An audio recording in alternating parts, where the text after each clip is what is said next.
There's a deceased person in your garage. There's a body in there? Yes. I walked into the garage. She goes, "Oh, I just did it." And who was this? Kiara McCulley. She told you that? Very calmly and everything. Blood on her hands. Do you think you killed Grace? I'm not sure. What do you think? Well, I'm partially hopeful for her to be dead, but I'm also, confused. She says just gonna stab the throat. We burn it and I'll buy new blankets and bed. What's going on here, Isaac? Because you're talking about killing her. I create torture devices out of sex toys. Razor blade dildo with lime juice. That sounds painful. Yes, the whole book is torture.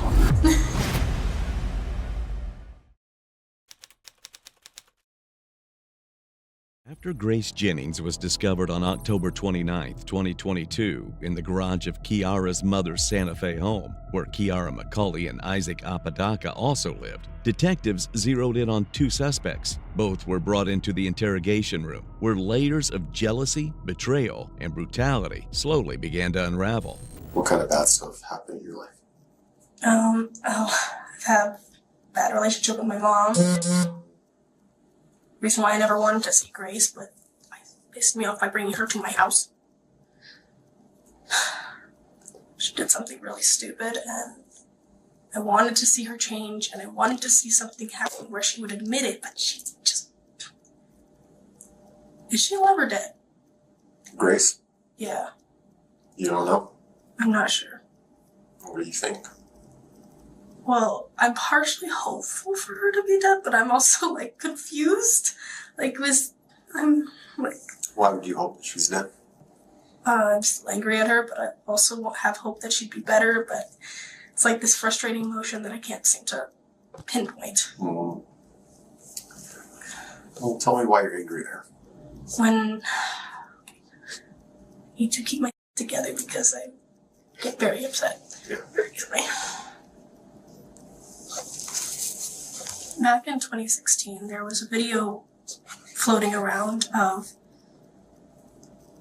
a 14-year-old girl getting art and another girl standing there collecting money from them.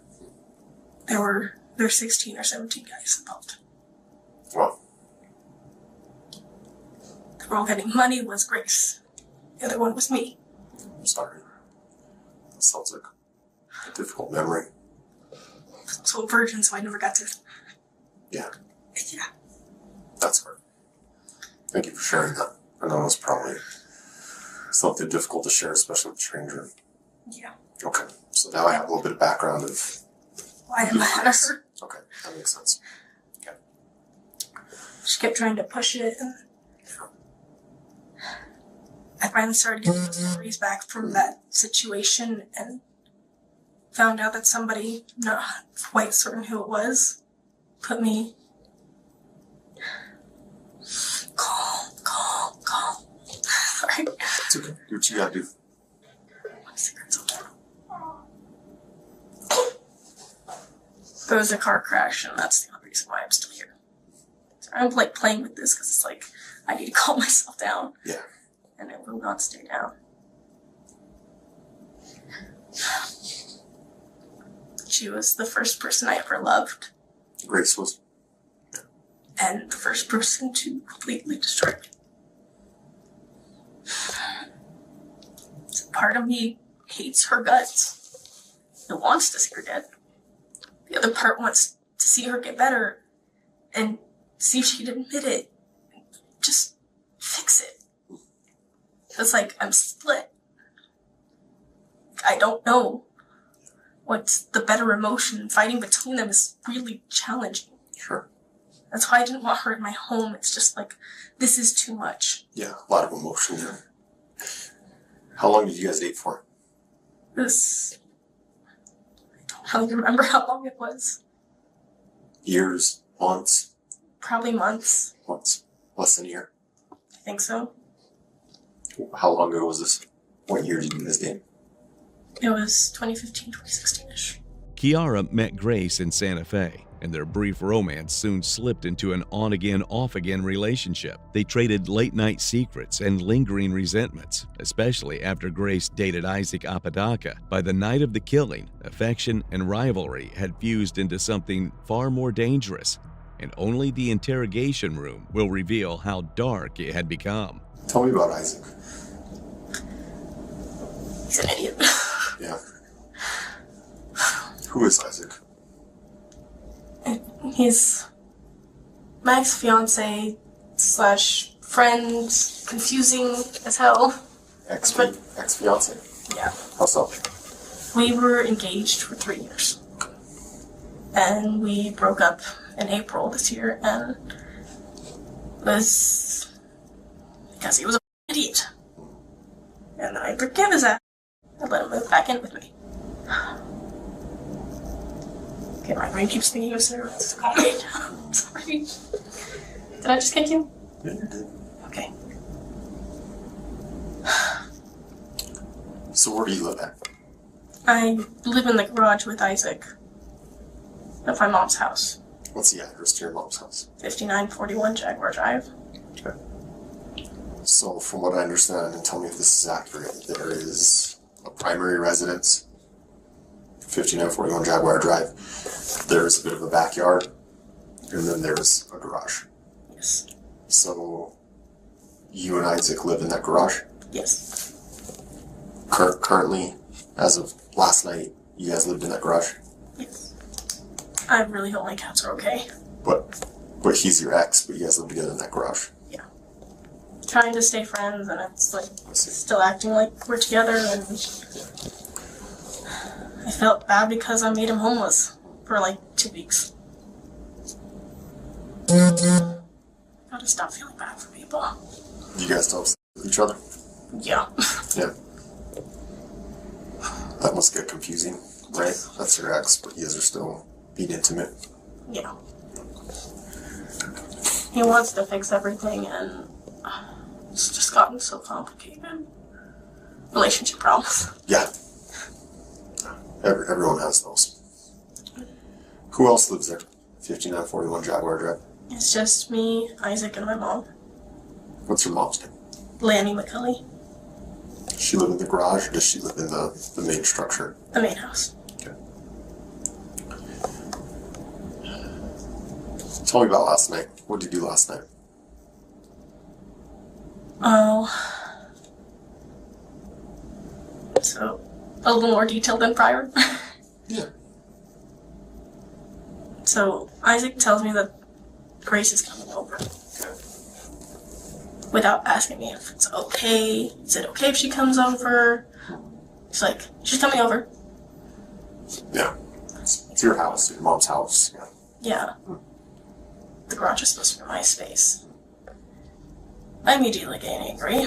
Isaac emerges as the quiet center of a brewing storm. Once Grace's boyfriend, and later Kiara's partner, he moved easily between the two women with an effortless charm that hides the deeper tensions beneath. Friends describe him as calm, yet calculating, someone who could turn intense without warning. During the interrogation, he displays that manipulative behavior by playing the victim, all while maintaining a poker face. That tangled history, his romance with Grace, and devotion to Kiara links him irrevocably to the night of the bloodshed in the garage. And soon, the interrogation room's camera captures how Isaac explains what happened. Okay.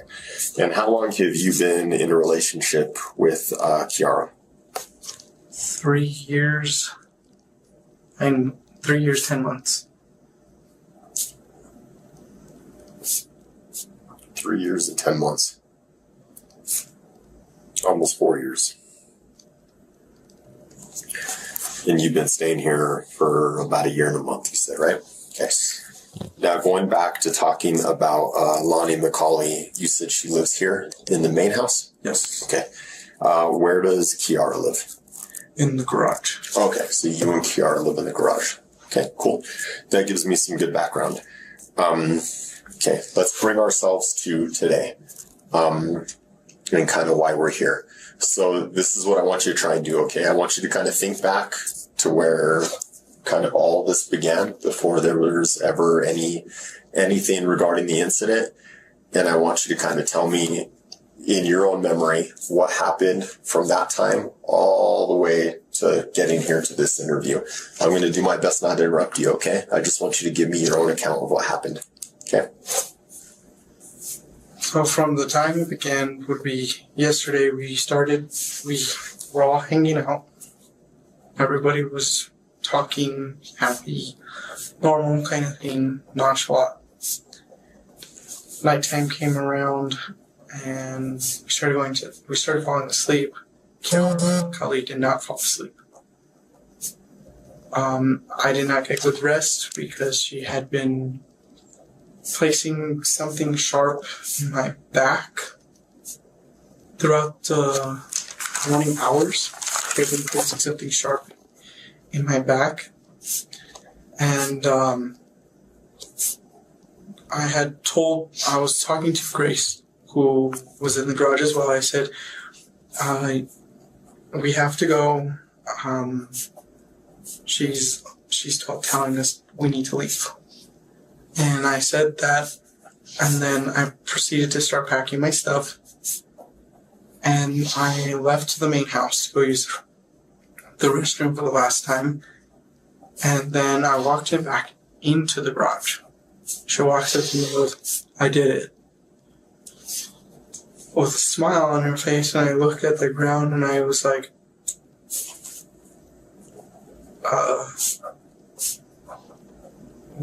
what do I do now? So I called my mom immediately to let her know that something happened. My mom proceeded to call 911. Let the dispatcher know exactly what happened. And the dispatcher called me to make sure everything was okay. I got greeted by the cops because they detained me, which was normal. But they noticed that I was freaking out. Everybody that was around me was noticing I was freaking out. I was really scared because I've witnessed... Sorry. It's okay. I've witnessed my friend getting shot. So, Separately from this? Yes, it was a while back. I was asked to be his best man at his wedding. And I was sitting in the back seat. Guy walked up, blew his brains out. They landed on me. I had to testify in court, and I'm super... Anything like this gets me super traumatized, and it's a traumatic event. I can imagine. And I saw my friend laying on the ground. This is going to be back to when I went back in the garage. When I saw her in the ground, on the ground, I was like, I couldn't say anything because I was like, this is another one of my friends gone. While Isaac appears mournful over Grace's death, his past reveals a far darker story. Friends and acquaintances describe moments of sudden anger and controlling behavior, suggesting a temper that ignites when tensions run high between him, Kiara, and Grace. His failure to call 911 after finding Grace only deepens the cracks in his demeanor. After hearing Isaac's chilling recounting, detectives turn to Kiara, whose statement about that fateful day takes a cringe-worthy and absurd turn. Okay, so you go to the park, and then what? Just kind of sat there listening to some music and had a couple cigarettes. Trying to calm myself down because I'm just like, let me come back.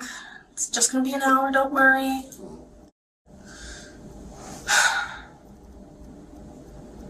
Go back. They start talking about phones and Marvel and stuff that I don't really understand as much. I have nothing to have in the conversation. Sure. He left me alone with her for like half an hour. And she was going through like this breakup thing. There's always something wrong in her life. Always just something. How was that, being alone with her after all that time? I was trying to be a good friend, and it just... She ignored me. Yeah. So around what time would you say she came over at? It was midnight-ish? I could check my text messages, but I don't have my phone. Yeah, I get you. Like, So you guys were alone for half an hour, and then what happened? and then Isaac came back, and I started feeling frustrated because she wasn't listening to me at all. So I got up and I left for a while. Ow. You alright? What's your cut from? I dropped a knife last night, which was what I was about to mention. That's a tough spot to get a cut at. Yeah, it's Because your skin moves a lot. actually where I was about to go. I left and went in the house for a bit and decided to try and make something. I dropped the stupid knife and grabbed it wrong. Got mad and I just walked out of the house for a few minutes. Just like, f***. I went back, cleaned it out. Cleaned it this morning after my shower. Ow. So did Grace spend the night? Fortunately, yes. Fortunately or unfortunately? Unfortunately. Unfortunately. I was starting to get really frustrated and I couldn't fall asleep. So she stayed in the garage. Yeah. And you slept in the garage, and so did Isaac. While she and Isaac were sleeping, I was just staring at the ceiling and trying to find a comfortable spot where I could actually fall asleep. Yeah. How were those sleeping arrangements? Like, who slept where or what? It was like, here's Grace, taking over like 50% of the bed. Me on the edge, Isaac on the edge here.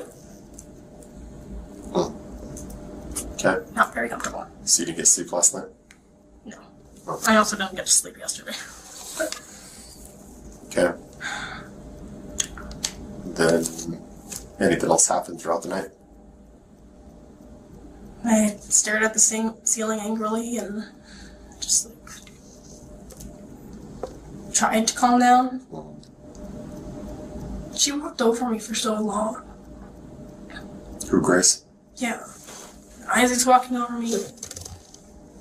Tired of it. Yeah. Kiara leans forward, speaking in a restless voice. Investigators press her about the detached garage, where Grace was found nearly decapitated beside a blood-stained sword. No matter how she tries to steer away, it circles back to that night until her account takes a disturbing turn that no one in the room is prepared for. What she says next turns the case on its head, and despite having all the evidence, even the detectives will flinch at her account. I create torture devices out of sand. What kind of toys? Usually a dildo and then put razor blades on it and cover it in lemon juice. And Sounds literally good. burn it. I also thought about doing that to Ozzy. Razor blade dildo with lime juice. That sounds painful. Yes. The whole point is torture. Yeah, true. True. Okay. Have you ever talked with Isaac about this? Yeah. Yeah. We know for certain he has DID. I was doing research about it, and this is my guess about what's going on with me. Mm-hmm. He thinks I have BPD, which is like borderline personality disorder. Because we're very similar, but there's... Is Isaac diagnosed? Yes. As far as he's told me, he's diagnosed and he's not just lying. I'm starting to question him. Like, a lot. What does DID mean again? I'm sorry. Dissociative identity disorder. Dissociative identity disorder. Previously... Almost like previously known as multiple personality disorder. Multiple personality. That's the one I was thinking of. Yeah, that's This what was sounds more previously known. professional. I'm only guessing because I'm not actually diagnosed. This is just what I've noticed personally. Oh, Isaac takes any medication? I don't think he does. No, he does. And like I was asking, I think we got sidetracked, but have you ever talked to Isaac about kind of your feelings towards Grace and you wanting or dreaming about killing her and stuff? I've talked to him about my dreams a million times. He always has this hope that she'll be better than she was. And he was the one who found the video in the first place. He found me and he tried to help me. Yeah. Now I'm just... I don't know who to trust. Yeah. This stay down.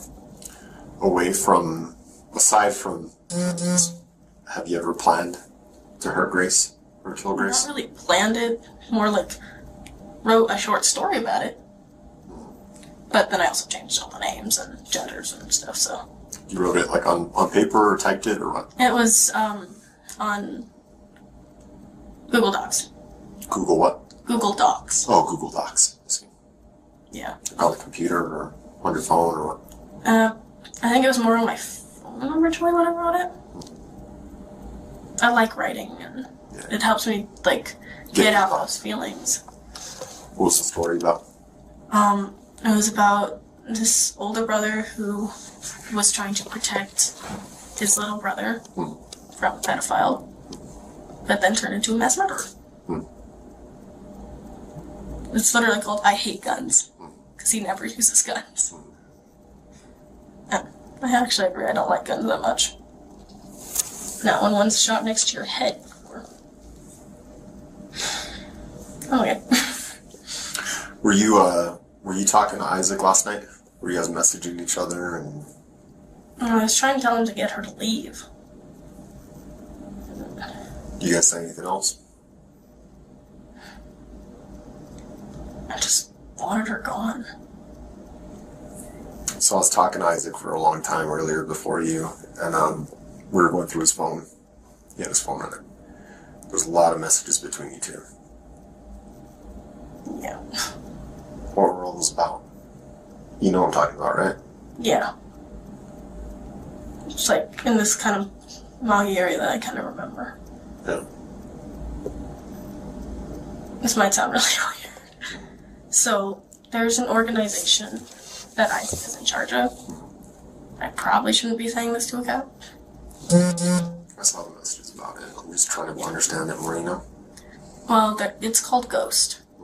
They're like an underground version of cops in a way, but a little more intense and deadly.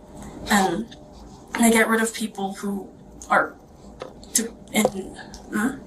words, in charge of trafficking, in charge of anything that has to deal with hurting kids. I see. And, like, he kept trying to tell me, just do it, and you're gonna just kill her. Then you'll get ranked up. Yeah. He had me join. And I'm like, I don't know what the fuck's going on, and I kept hesitating. It's like... What's that thing there? It's the mark for, honestly, I'm very confused because he hasn't told me jack. He just gave this to me, and it's like, you're a part of it. I'm like, okay. Sounds like an initiation tattoo kind of. Yeah. How do you do that? How do you make it?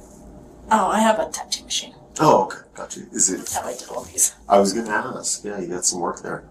Yep. I also have one on my leg here. Are you, like, aspiring to learn? Like, get Somewhat. But I've just been wanting to cover this up, and I can't find an artist that's cheap. I like tattoos. Kiara's words point to a mind that feeds on control and secrecy. The ghost she invokes reflects how she frames violence as destiny, a way to stay one step ahead of anyone who might leave her first. Detectives don't buy the mythology, but they can see the pattern, the private fantasies, the need to pull others into her orbit, the quiet planning that preceded Grace's death. And if her narrative feels thin, it's because the next pieces of evidence weren't in that room with her. They are waiting in Isaac's. 3:44 a.m. That was this morning? Yes. Okay, let's back up a little more then. Man, you guys message a lot.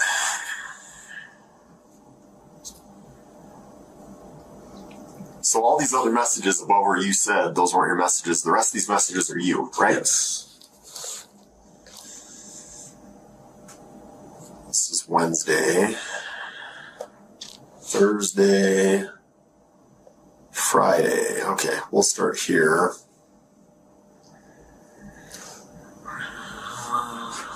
Friday at 6:28 p.m. So that would have been yesterday. Are you wanting to go to the store with me? She says, Kiara, I want to stay home. She says, I love you. She's back. Now, Kiara says, have her drop off her shot and the cat and then go to the park. My mom is up ATM. I need a quick escape. I'm going to go to the porch, avoid the porch. Did y'all just get to the garage? Stay in the back room. I'm already on the porch with the door locked. What's going on? I'm thinking to head to the park, okay? Apparently she said that she was going with her sword, and then she was going to come in there, and she wanted to also kill me. What does that mean? Why are you telling her dagger because it's blunt? She asked me a question in the room, like, what is the difference between the dagger and the sword? Okay. And I messaged dagger because it's... Why is blunt better? She says you say it cuts like butter. She says just gonna stab the throat. Is that what she's trying to say? The thought. Just gonna stab the thought. Yes. Instant or will it take long? What does she mean? Instant. What do we do about the mess? What do we do about the mess? What does she mean? I'm waiting for you to make the first move. She will wait till sleep. Shall we wait till sleep? She pooped herself last night? Yes. And did you guys wash the sheets? No. So you guys slept in a bed full of poop? Yes. So when we go to the garage later for a search warrant, there's poop on the sheets? Yes. Okay. Gotcha. What are you guys waiting for till sleep? Shall we wait till sleep? I can't tell if she's fallen asleep. It feels like it. Her feet are on my side. I wish you'd make the first move for once. Remember, you'll move up the ranks, plus you get perks in the black market since this is your first. Your first what? Can we stop making up lies about these messages? What the hell happened last night? She was messaging me planning on how to kill her, and... Who was messaging you planning on how to kill who? Kiara. Kiara was messaging you on planning how to kill... Grace. Grace? Yes. And what were you doing? I was only sending a message back, only in correspondence. I just wanted to sleep. That's what I... Are you sure? Because it sounds like you're planning something with Kiara. Is that what's happening? Don't lie to me. What's happening here? I can see the messages. I'm not dumb. This isn't the first time I've done this. What is happening? She was planning on killing Grace. I just didn't want a part of it. Beneath the text lies a darker story. Kiara plans acts of ritualistic violence weeks before Grace enters the house. Isaac echoed her words, but kept his distance, pulled into her dark obsession. This wasn't just a breakup. It was a long, cultivated fixation on control and ranks. Now, the real motive comes into focus through Kiara's account. And this is kind of me trying to piece together, kind of like what you're saying, like the messages I saw too. Was Isaac trying to push you to kill Grace? Yeah. I had my dagger in my hand, and I kept going, and then just stopped. Like, I felt a little kid's hand hold me back. Like, it was Kiara telling me, don't. Because that was also her best friend's sister growing up. Yeah. God, things got so messy.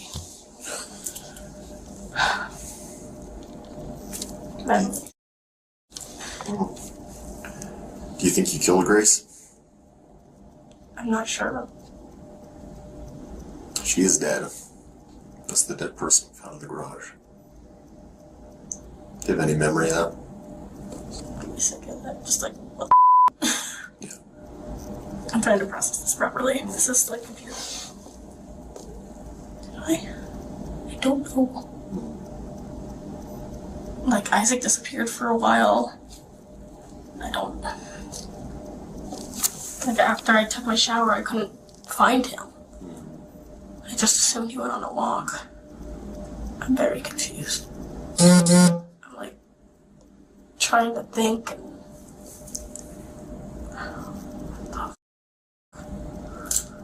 Do you remember when police arrived on scene? I just remember my heart going like crazy. Okay. I don't know. It's like, I'm not used to cops just showing up at my house. They told me you ran inside. How come you ran inside? I'm pretty certain that I was gonna grab something. forgot. Sorry. You saw cops and then you ran inside to get something you forgot? No, I thought I heard something, but I didn't know it was from my house. Oh. When was the last time you saw Grace alive?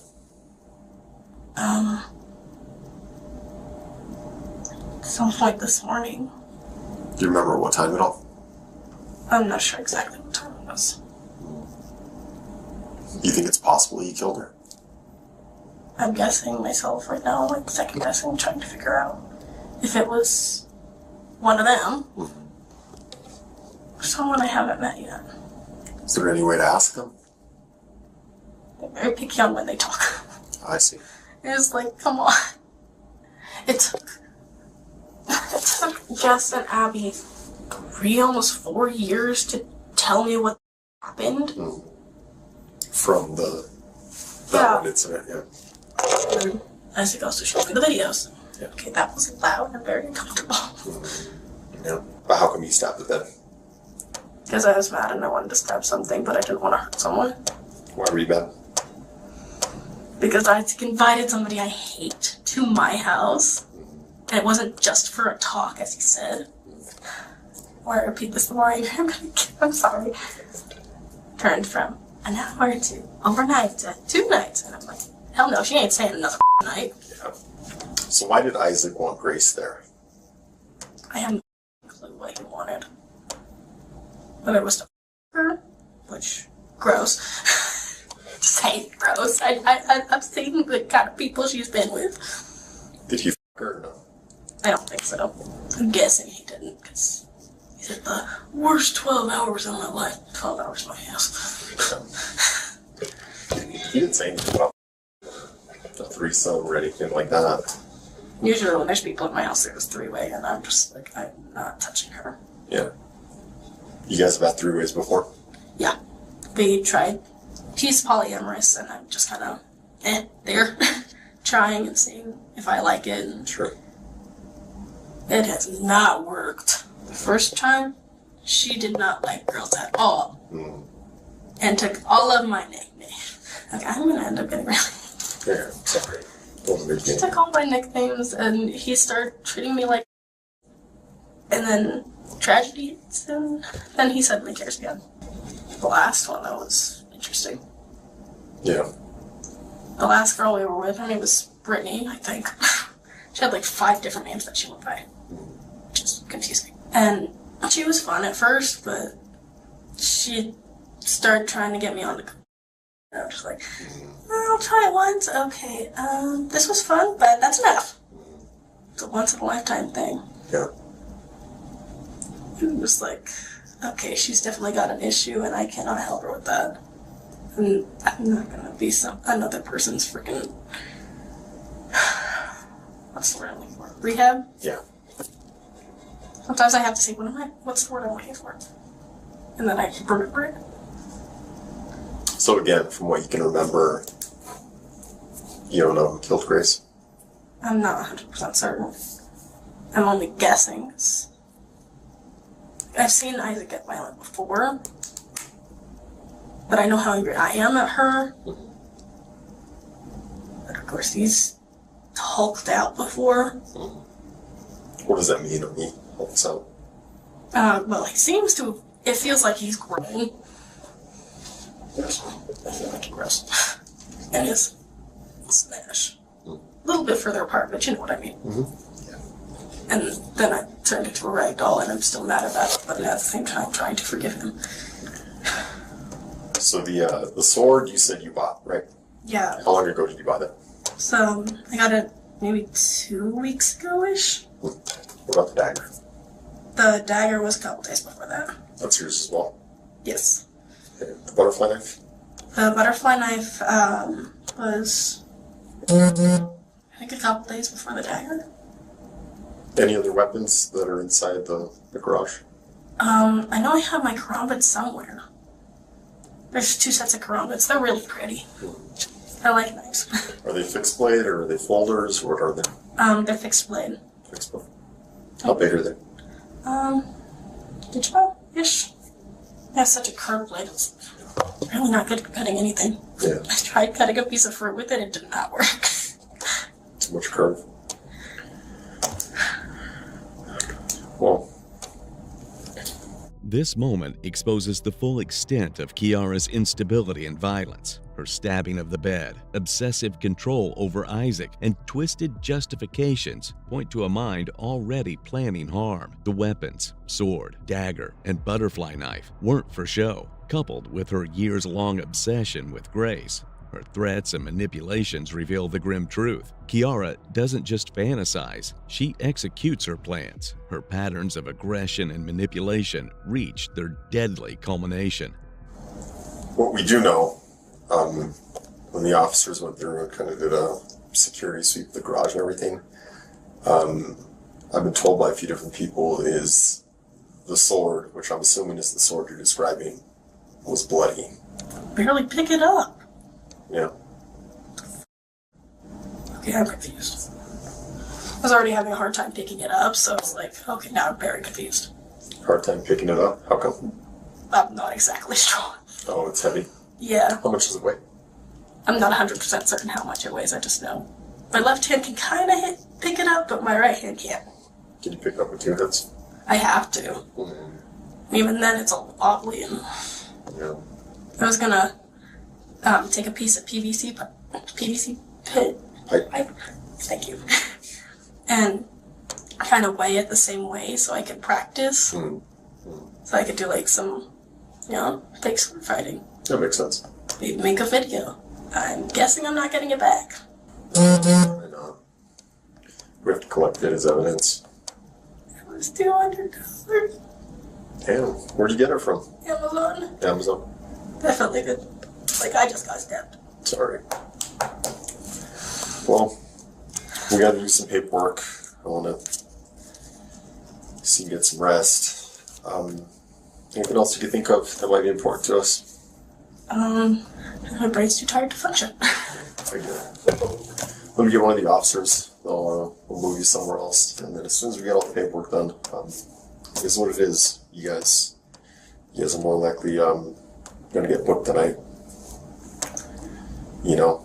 All I can do is really gather all the facts and look at all the statements and evidence, and we have to do something about this stuff, if things are the way you're saying, I mean, you kind of want to get this stuff looked at and figured out. I mean, I don't think no one intentionally wants to have that inside of them where they just want to kill people, Yeah. Maybe some people do. I don't know. I gotta talk to her.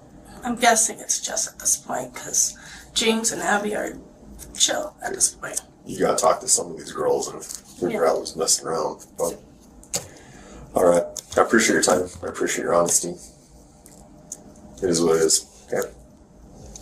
All right. Grace's life was stolen by a twisted obsession years in the making.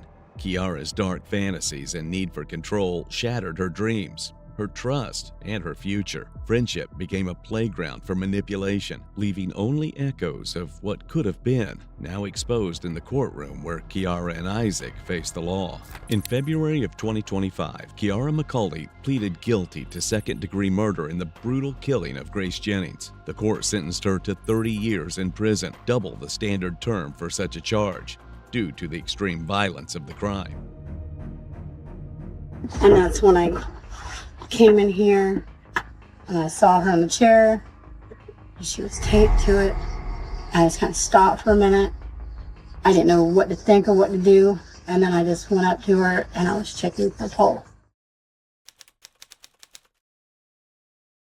The woman you just saw was Emilia Carr, and she was describing the last moments of Heather Strong. And this is where Heather was then buried.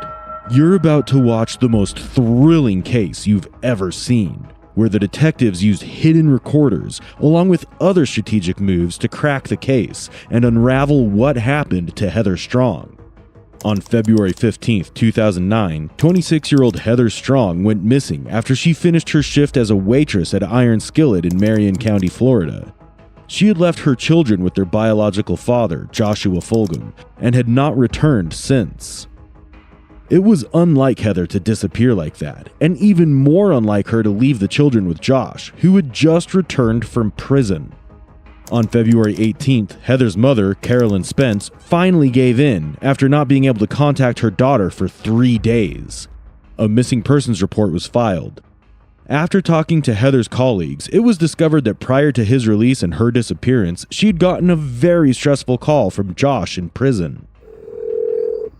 Hello? Hey, please don't hang up. I'm not. Hello, why did you do this? Josh, because I can't, you promised me, I can't live like this. Well, are you gonna push this or what? You're not gonna do that, Josh. You're gonna kill me when you get out of jail. Naturally, all eyes were on Josh after this. Not only had Heather seemed to think that he would kill her, but Josh also happened to be in prison because he had already made an attempt to kill Heather by strangling her. Heather filed a complaint against him to try to keep him far away from her and her kids. And if that were not enough to suspect Josh, another very compelling piece of evidence was then found. Someone had used Heather's credit card and had been caught doing so on CCTV footage. Why did Josh lie? Was he really the person who saw her last? And who was Emilia Carr? And how was she involved in the disappearance of Heather? The appearance of Josh in the CCTV footage was enough for the police to start investigating him. But as you watch on, you'll see an entangled web of relationships and lies, which ultimately left 2 children deprived of their loving mother. You will also see the case being handled by Detective Donald Buey, who takes the most unconventional, and some would say unethical roads to give justice to our story's victim, Heather Strong. You're awake, man. I'm sorry. Oh, yeah, I'm just wore out. I get up at 4 in the morning. Okay, I'm sorry. I'm sorry, buddy. And then you got back in your car, And I went back to the house. and when you left, she was Right there at Petro's. standing up there at Petro. You know there's video at Petro, right? Yeah, oh yeah, they got cameras all around it. No video Of what? of Heather at that Petro on that date. All day. All night.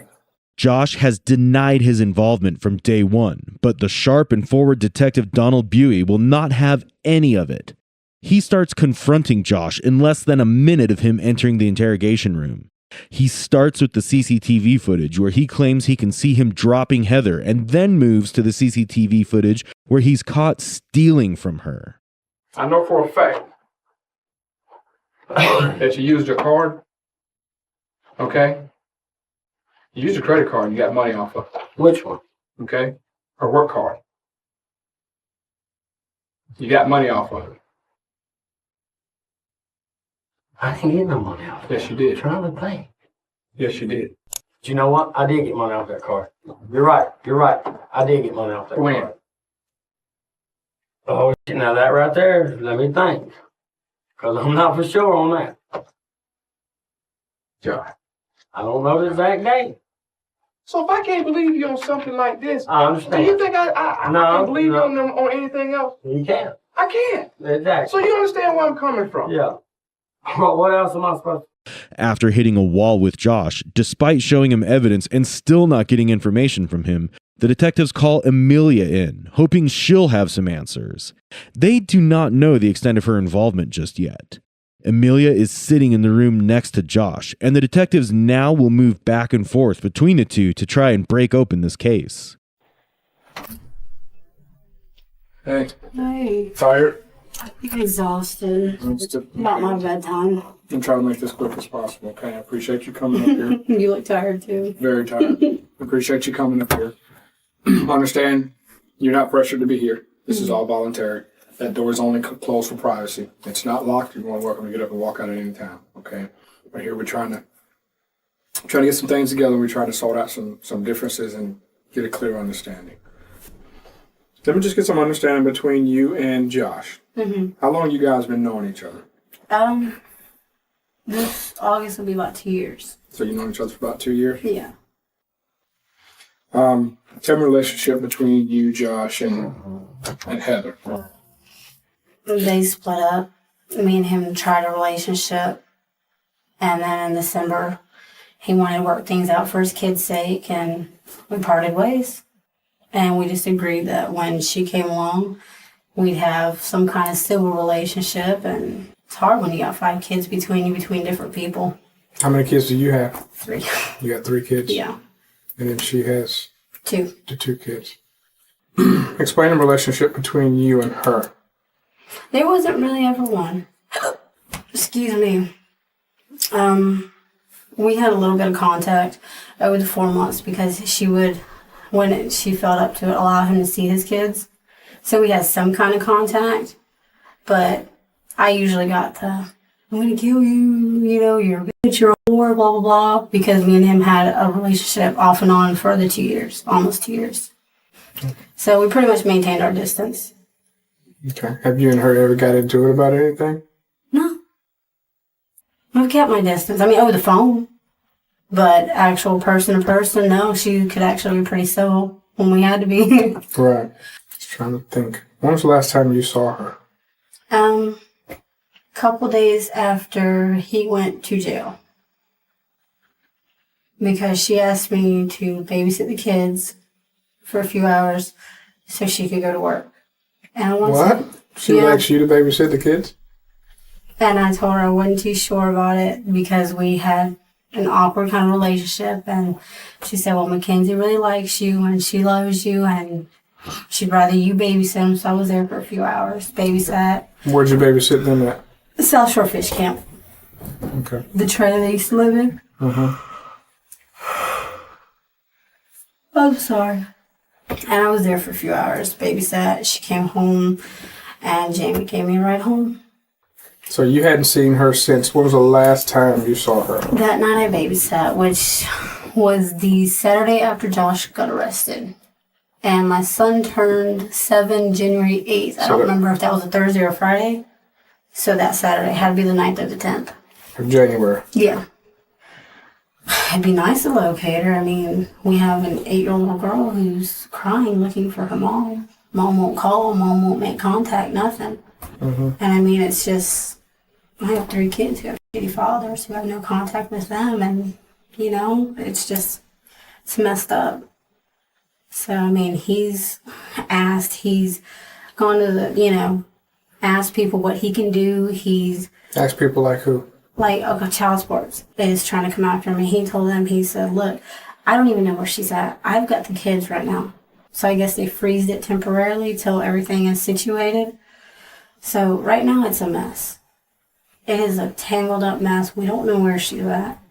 Don't let Emilia's calm demeanor fool you. She says she did not have any bad blood with Heather, but anyone who knew the two would say otherwise. One of the biggest triggers for Emilia was quoted by friends as the ring incident. Josh had proposed to Emilia with a ring after a short separation with Heather. This offended Heather, who thought she was the one who deserved the ring, as she had 2 children with Josh and had been with him for a long time. After an argument between Josh and Heather, they had decided to get back together, and Josh took the ring back from Emilia to reuse it as an engagement ring for Heather. This was like a slap to Emilia's ego, and probably where she started planning something sinister. After this, Heather and Josh got married, and a few days after that, Josh tried to strangle Heather. Detective Buey is fully aware of all this, and hence he will not accept Emilia's made-up answers. Any other detective might have played along, but that will not be the case today. As you keep watching, Detective Buey's interrogation will get fiercer every minute. Now, is there something that you need to tell me? I mean, she made contact with the landlord in the spa. How do you know that? Because the landlord had said something to Josh when he was going to pick up the kids' belongings about not releasing anything without her consent. Is that what Josh told you? Well, I mean, that's what I heard from him and his sister. Okay, that's what I said. That's what Josh told you. So Josh told you that Heather called the landlord. No, he didn't tell me that she called. He said that when he got home to pick up the kids, his sister said that the landlord had called and told her that Heather called and said it was okay for him to go pick up the belongings. Okay, and you believe Heather made that call? I wouldn't doubt it. I mean, why wouldn't she? Okay. All right. You know, there's a lot of people that we're going to be talking to. Oh, no. Okay. And if there's something you need to tell me, this is the time to tell me right now. Oh, I'm hoping you guys find her. I mean... Well, we're going to find her with your help. Because, I mean, it'd be... With your help, we're going to find her. Okay? And I need you to understand that. I need your help. And I'm here to help. I mean, we've got kids who need both parents. If you know something, this is the time. This is our opportunity. Because you want to see that baby being born. Oh, yeah. You know what I mean? Okay? You don't want something to bite you in the behind if you know something. I know. Okay? The relationship between you and her, I know for a fact that you and her at least got into an argument one time. Okay? And clarify this now, because I know for a fact that this happened. That when you guys got into that argument, you grabbed her by her hair. You remember that? Oh, my goodness. Are you kidding me? Tell me about that. Who told you that? Because... Tell me about that. That was the night I babysat. She came in, and we kind of talked a little bit, and I told her I had to go. She started arguing with me about not seeing Josh, and I told her I hadn't spoken to him since we split up in December, and she said she was going to try to work things out with him, and that was it. And I told her I was leaving. Trust me, if I had put my hands on her... Tell me what happened by that. She would have had me in jail. Well, you put your hands on her because you grabbed a handful of her hair. So tell me about that incident. I didn't grab her. We were talking and we were kind of getting into a little bit of an argument. That's when I told Jamie, can we just go? So Jamie was there too? Yeah. Who else was there? At that time, it was just us three. And the kids were in the bedroom asleep. Just you guys three? Yep. Okay. So, if you were there, Jamie was there, and Heather was there, and I'm telling you that I know for a fact that something happened, where do you think I get that information from? From Jamie. Okay. Tell me about what happened. We were arguing because she wanted me to keep my distance. Nothing. I told Jamie, let's go. I don't want to be here. I had my son. You grabbed a handful of her hair, you grabbed a knife, and you put it to her throat. No, I didn't, because if I did, I'd be sitting and counting. No. You guys made a mutual agreement that nobody was going to call law enforcement. Nobody was going to do anything after you guys settled down. You need to be straight up and honest with me. Okay, I'm telling you how to put my hands on her. She would have had me arrested. No. I'm telling you what happened. I'm asking you to be straight up. You're not going to get in trouble for that, but you don't need to sit up here and continue to lie to me. You are lying to me. The man being talked about here is Jamie Akome, who was the father of Emilia's first child. He was the person who had initially introduced Josh and Heather to Emilia. Soon after that, Emilia and Jamie broke up, and when Josh was arrested because of his attempt to strangle Heather, Jamie started dating Heather instead. Jamie is a key witness in this case. He was dating Heather before Josh was released and Heather went missing. Josh was really upset when he learned of Heather and Jamie getting together. Emilia instigated him further, and finally, Jamie was also the last person in Heather's social group to see her alive. Okay, me and Jamie don't have a good history. Okay. We really don't. There's some other things. I'm just opening Pandora's box a little bit. And this is the time for that you need to be straight up and honest with me. Okay? Again, you don't need to get yourself into trouble with that baby. Oh, and I know, and I'm being honest with you. If I know that little tidbit, there's a lot more that I know. There's a lot more people that I have talked to. Okay? This is your opportunity for you to be straight up with me. Some shit went sour. Okay? Clean your slate. Okay, what I'm telling you is that's the last time I saw her was because we got into that argument. You don't like her. I don't have a problem with her. Now you don't. No, I've stepped back many times. Now you don't. There's other people has come forward about some statements that you have made. In regards to? Some statements you have made. I'm telling you, if you want me to go down this road, it's not going to look pretty for you. Okay, but this is the opportunity. Listen, you two guys are sleeping with the same damn man. And you can't sit up here and tell me that, oh, you guys had a amicable relationship. Because that's bullshit. We did. You didn't like her. She didn't like you. Okay, and I agreed to babysit that night. Yes, you did agree to babysit that night. And when we got into it, I chose to leave. You don't want her in the picture because you know that Josh would go back to her. Josh would choose her over you any day. And I stepped back many times so that he could be with his kids. I have 3 other kids I've raised by myself. Raising a child by myself is not a big deal. I can only help you if you help yourself. Okay, but what I'm trying to tell you is we got into an argument and I was ready to go because I am pregnant. Why would I put my hands on someone while I'm pregnant and run the risk of getting hurt? It happened. Did it not? No. You never got into a conversation with somebody, okay? Because I'm finna open up another one, and this is the last one I'm gonna open up because you're gonna get yourself in a hell of a lot of trouble, okay? I'm tired. You're tired, and you're lying to me, okay?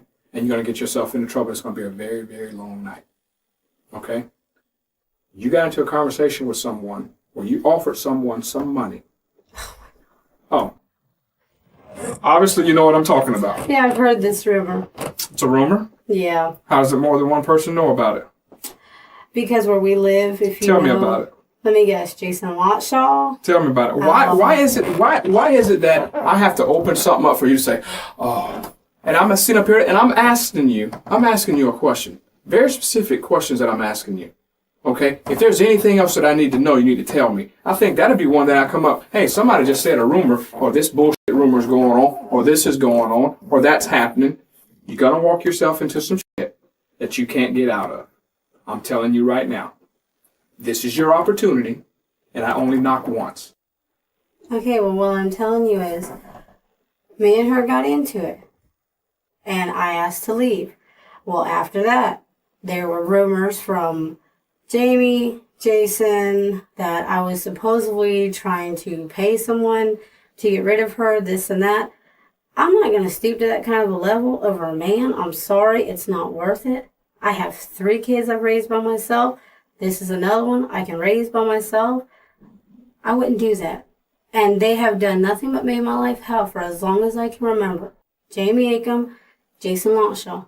Those are 2 people who, for as long as I can remember, have made my life hell. Okay. Me and Jamie don't get along because he knows I'm in the process of trying to come after him for child support. So right now, anything he can do to harm me, he has tried. Who else do you have issues with that you think that would just rely on you? Anyone associated with Jamie Acom's family. Give me a name.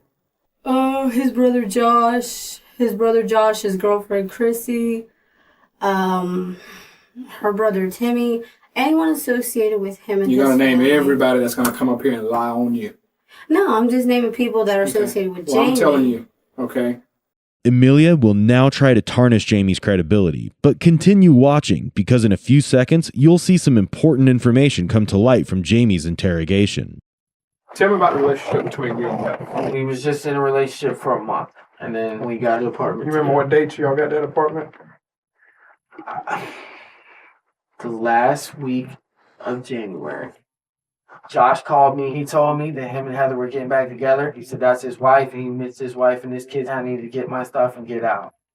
So I went back to my mom's and had my mom and them come with me and Jake, and I loaded up my stuff, and I left. Okay. I haven't heard from her since. Jamie's statement is one of the reasons the detectives suspect Emilia to begin with. He gives them an understanding that the real suspect is not the most obvious choice, which is Josh. Rather, Emilia is not as nice as she may seem on the surface. As it turns out, she's the mastermind who orchestrated this crime. Someone was present the day that you had it, and you just named 2 people that was present in a vehicle with you when you offered someone $500 Where would I have? to help. Sorry, go ahead. To help you get rid of Heather. There's another conversation you had with someone. You're soliciting to commit murder. How? That's serious. And I got more than one person telling me that. Okay? Listen to me. I got more than one person telling me that. Okay? That don't look good for you. This is your time. Okay? Because when we go get Josh, okay, it's either you or Josh. So you make your decision. Do you owe Josh that? Or do you owe your kids that? This is the time. Tonight. But what If you're going to sit up and lie to me, I'd rather you just look at me. Okay? And not say a word. But if you're going to continue to lie to me, I'm going to make your life very, very hard. I'm just being honest to you. Because I'm trying to give you opportunity, sweetheart, to do the right thing. This shit may have gotten out of hand. You got a baby right there you got to think about. If it happened, that's fine. If it's out of anger, that's fine. I understand. I'd be pissed off at it too, because I like this man, and this man constantly goes back to this girl that ain't shit. But why would I hurt her is what I don't understand. Why? Because you can get her out of the way. But you know what? In 2 years, me and him have been off and on. And you're tired of that shit. But now you have a kid from him, from Josh. You have no other kids from Josh, do you? I've been off and on with Jamie for 10 years. 10 years. Well, I wouldn't. Let me tell you something. So you telling me the conversation with Christy never happened? With who? Chrissy? Mm-hmm. I never said anything to her. I mean, I was mad. And I told her that I was pissed off about the whole situation. Exactly. You never had a conversation with Christy to help you. No, not Chrissy. And you never had a conversation with, not Josh, the other guy you just Jason? named. Jason. No. I don't associate with them. So why would that come out? Because of Jamie. If you knew. 2 separate people. Not 2 separate. People associated with Jamie. And everybody hates you. If you only knew. So you're saying that you never grabbed a knife? No, I never grabbed a knife. You never grabbed a handful of her hair? No, because she would have beat my butt. Trust me. I'm pregnant. She didn't want me having his kids. She would have hurt me. Sit tight and think about this, okay? Okay. Josh is in the other room, by the way.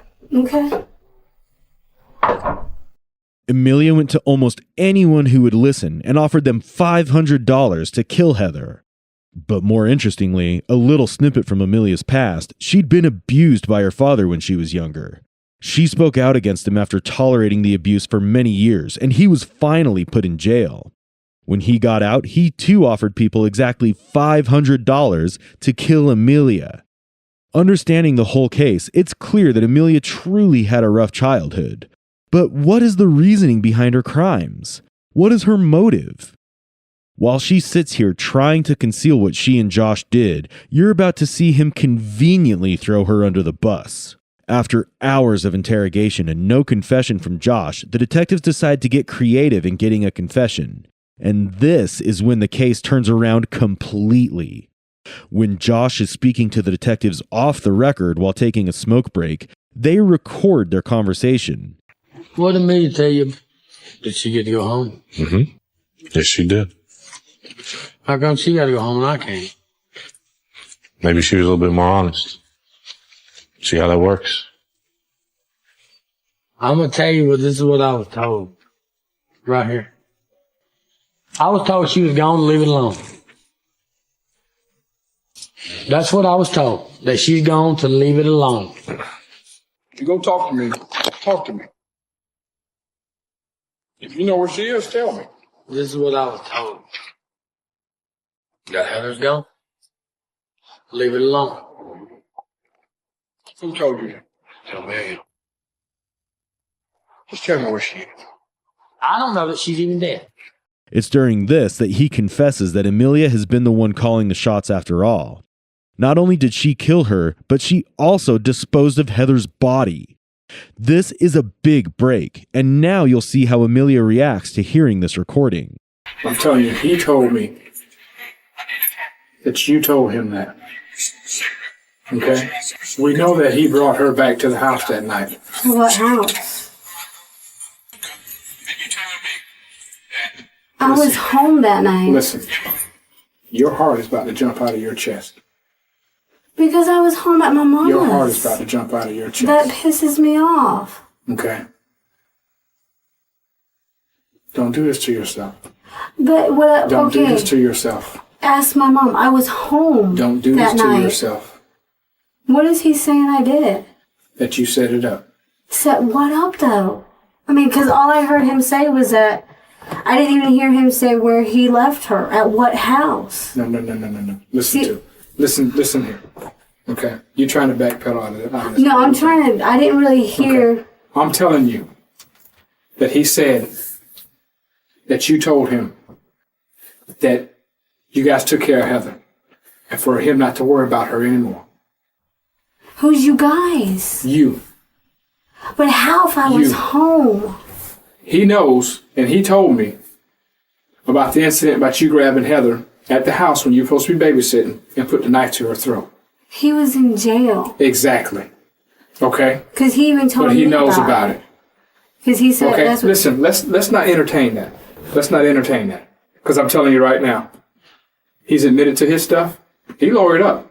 But he chose, you know what? I think I need to tell you all the truth. That's why you're back in here. Okay, but what I'm trying to tell you is you can question my mom, my sister. You can even question Penny Salveo because she was at my mom's house that Emilia, night. what night? February 15th, the day after Valentine's Day. That supposedly she left.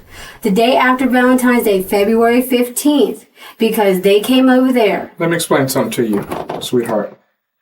Okay? Just explained to you earlier when you were in here today that you had been soliciting people to do something to her. Hearsay. You call it what you want. You call it what you want, lawyer. Okay? We ain't back down here to have a picnic. I know this, but see, Okay. this is why I'm upset is because... You can be upset all you want to. I'm telling you right now, your boyfriend has thrown you under the bus. You did hand motions to show how the bag went over her head and the tape went around her neck. You did hand motions. You know why you did that? That's memory. It's because you saw it. That's memory. You were there when she took her last breath. You were there when she died. Right or wrong? Well, that's right. No. Right or wrong? What did he tell you? And did he tell you over recorded phones? No. Please tell him just to keep his mouth shut and to keep his head up because everything's going to be okay. I don't know when. But he's got to stop talking to them. I can't sleep. I can't eat. I hadn't ate since Wednesday. So I want detail. I don't know if you can handle it, Michelle. Emilia, it would be better. It would be better knowing than not knowing. We tried to snap her neck. That didn't work. You did? He didn't see any other way out, Michelle. I mean, how many more times was he gonna... But why would you try to break her neck? I figured it'd be quick and painless. I was fucking detective. Oh, crap. Hey, how you doing? Hey, your mama told us you were up here. Okay. Can we talk to you for a second? Yeah. No one actually expected Emilia to confess, but she did, and this was one of the biggest pieces of evidence used against her in her trial. You, out of your own mouth, admitted to being there. You used some of the words that I just used. I waited in the house for a few minutes, just like I was told. There was a recorder in her car. There was a microphone in her car so we could listen to you. We didn't just stumble across that car sitting in the park. Yeah, no. Okay? We heard everything. Now, let's go back to what I was just saying. You have shown no remorse. I'm not trying to be mean, but quite frankly, so far, you have shown that you're acting like a cold-hearted, hateful person who killed the mother of two children. Okay? Because I don't cry? No, because you sit right here stone cold and stare in that man's face and lie to his face. After you told that girl today you tried to break her neck, and it didn't work. You remember that? Do you remember that? Mm-hmm. Remember those words? They came from whose mouth? Let's start over. And I'm going to quit talking. I don't have anything more to say. Tell me what happened. I did what I was told to do. Tell me what happened. What good is it going to do me, Detective Boyd? Tell me what happened. I want to hear from you. Get that burden off your back. Tell me what happened.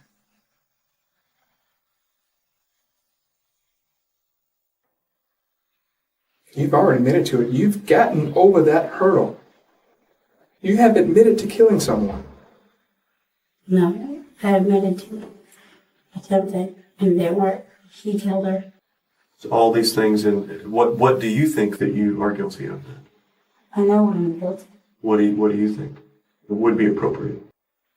But I just wish that you would take into consideration, but I was scared. Tell me what you think you're guilty of. I'm lost. I'm sorry? Of being a monster? I'm helping a monster. I didn't understand. Helping a monster. Oh, helping a monster. Do you want anything to drink? Do you need to use the restroom? Are you okay? No. Are you hurting? I guess I should ask that because I know that you're not okay. Are you physically okay? Huh? I'm afraid you're going to take me over to be booked. We're going to do the paperwork right now. Okay?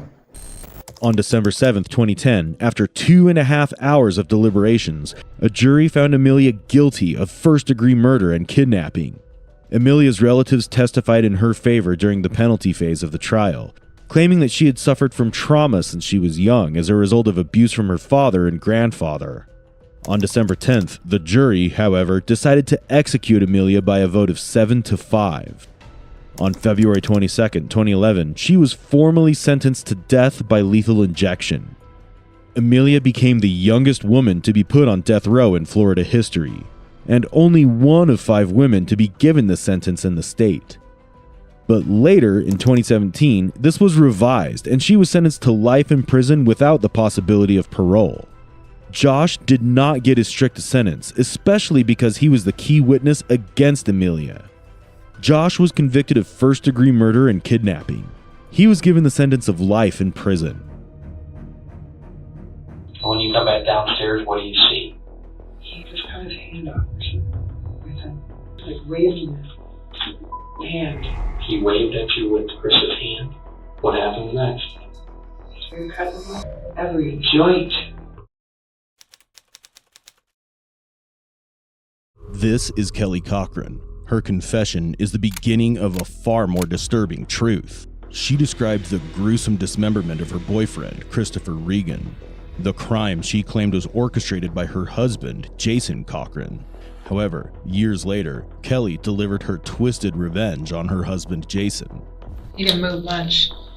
He chokes. He was vomiting at that point. He was vomiting while you were doing it. Can you imagine how it is to drown on your own fluids? It's probably pretty painful. And yes, it was revenge. Kelly confessed to drugging Jason and smothering him to death. But instead of showing remorse, she tried to flirt her way out of it. I'm fascinated with you. I trust you. Fascinated with me for what? You want the reasons? Kind of awkward on tape. You want to be my new roommate? The detective leveraged Kelly's trust, pushing boundaries to secure a confession. Her case exposes the twisted mind of a ruthless woman and an insane pact that led to multiple murders. I can't get that out of my head. On October 14, 2014, 53-year-old Christopher Regan, a military veteran and father of 2, mysteriously vanished from Iron River, Michigan. His sudden absence from work, highly uncharacteristic of him, prompted his ex-girlfriend, Terry O'Donnell, to report him missing, triggering a police investigation. Investigators discovered that Chris had been romantically involved with Kelly Cochran, a married woman. His abandoned car was later found at a park-and-ride lot, holding a critical clue, a small piece of paper with directions to Kelly Cochran's house. It wasn't long before Kelly was brought in for questioning. So you know, before we start, you can leave anytime you want. Okay? We're not... I came down here willingly. Yep, willingly, voluntarily. We're not holding here. Okay? Thank you. Did you have an intimate relationship? Yes, we did. Okay. And obviously your husband knows or doesn't know about that? He knows. He knows. Mm-hmm. Okay.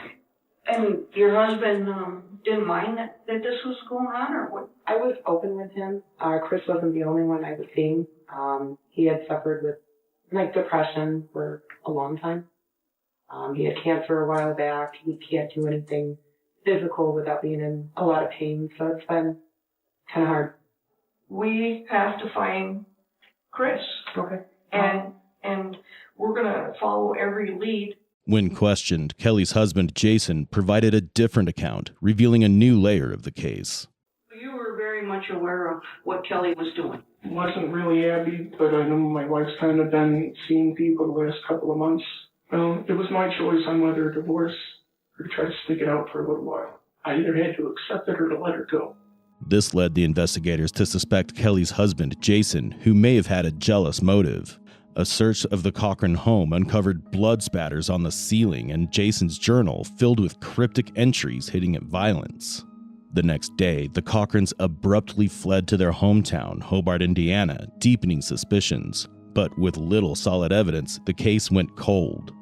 That is, until nearly a year later, on February 20th, 2016, when Kelly made a shocking 911 call. Wake County 911. His face is like blue. He's breathing barely. I don't know what's wrong. He's throwing up. He's sweating. I need an ambulance right away. And how old is the person? 37. Just get an ambulance here right now. Okay, stay on the line with me. I need an ambulance here right away. Okay, they've been dispatched. When the authorities arrived, they found Jason Cochran dead. Kelly claimed Jason had overdosed on heroin, but the autopsy revealed a different story. He had suffocated. Then, an anonymous tip linked the Cochrans to a past crime in Michigan, reigniting the Chris Regan investigation. Hobart Detective Jeremy Ogden took over the case, teaming up with Laura Frizzo to uncover Kelly's role in both murders. Their pursuit led to Kelly's capture in Kentucky in April 2016, bringing her back into the interrogation room once again. Start from the beginning. He comes in the house. What happens? What happens? Where's Jason go? Jason wasn't there. He's not there at all, as far as you know. Well, as far as I know at that time, no. I didn't know. Okay. What happens then? What, buddy? Okay. Then what? Okay. Then what? Jason shot Chris. Okay. Then what happens?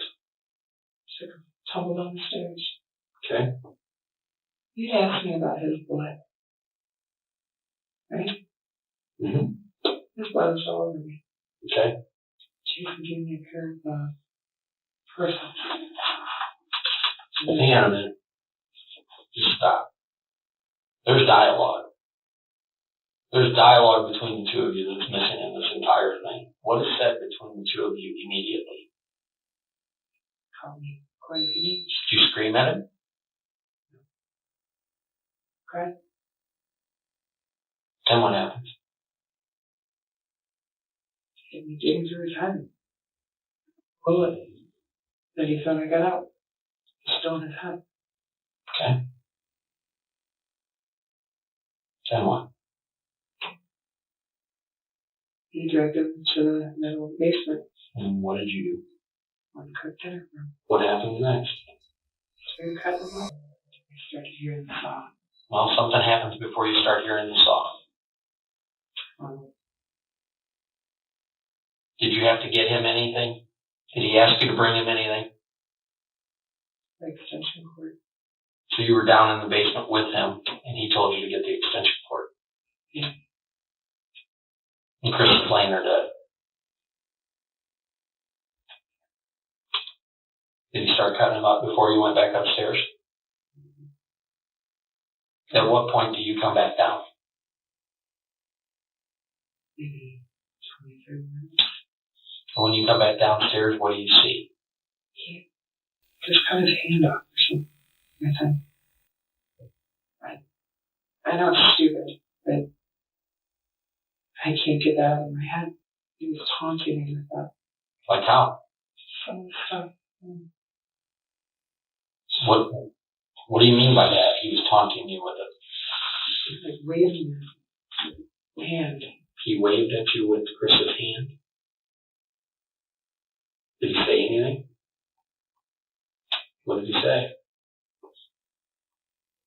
Bye-bye. I went back upstairs. Kelly detailed the gruesome mutilation of Chris's body, even claiming that Jason taunted her while he did it. But with Jason dead, his version of the truth died with him. One thing became clear, that Kelly may have killed Jason to get revenge for Chris, but her true nature was soon revealed. Pops 2 pills. Then what? He had me go grab the bags. He had called me down to get bags for him. At that point, he had him almost cut up. So describe it. What do you see? every joint he cut. Okay. So he put them in bags. Oh, Okay. And what? double bags. What else? There's so much blood on that place. He wanted me to help him with bags. There are some things that you've done in this whole deal that you did in an event to help him. Okay. That you helped him to not leave evidence. Okay. Or to clean up evidence. You told me that you were afraid that he would kill you, and that that's why you did what he asked you to do, okay? And what? What time is it now about? Between 12 and 2. Okay. And what? What happens next? He loaded the bags. We were on Ice Lake Road. We didn't turn off on Mr. Cheese. We cut to the hospital. Okay. And then you believe that you pick the exact spot in the dark that he goes out there and carries Chris Reagan's remains out there. Yeah. So you're saying that Chris Reagan's on Patoga Trail in the general area. 639. He carries the bags in the woods by himself. You don't? Is that what you're telling me? Mm-hmm. Okay. And in what way, shape, or form? Buried? Okay. So you believe that you have the ability to take me to an exact spot where a body is buried. Is that what you're telling me? You know, you sit back here and you say that you're the victim in all this, but yet you've misled the investigation. You tried to, as much as possible, with bits and pieces of truth here and there. You know what? Why? I feel guilty. Okay. What do you feel guilty for? Rather than having a relationship with him. So, this is what I'm going to say. We're going to end on this note today. Okay? One of these days you'll tell me the truth about everything. But for today, we will end with this.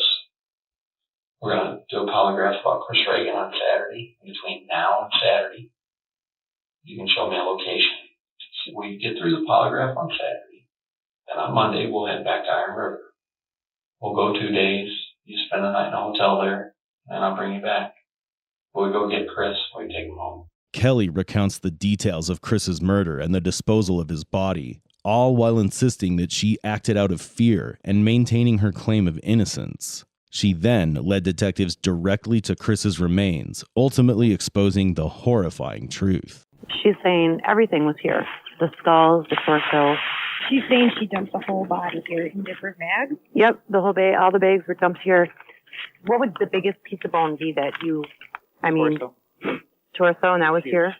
So then we should find ribs, and I think that generally... The skull should be the biggest, though. Detectives finally found closure for Chris, but Jeremy Ogden, determined to uncover the truth about Jason's death, interrogates Kelly again. However, this time, she's ready to expose her true self. I don't want you to sit in this room with me and embellish. I want you to be truthful with me, okay? Can we do that? Sure can. Can you and I have a good conversation? Can this not be a game? And I don't mean that to start this off with you being unhappy with me because I use the word game because you hate it when I say that. No more cheating. What is it with me? The truth. What do you mean? What is it with me? What do you mean, though? What is it with me? Why did you choose to continue to talk to me?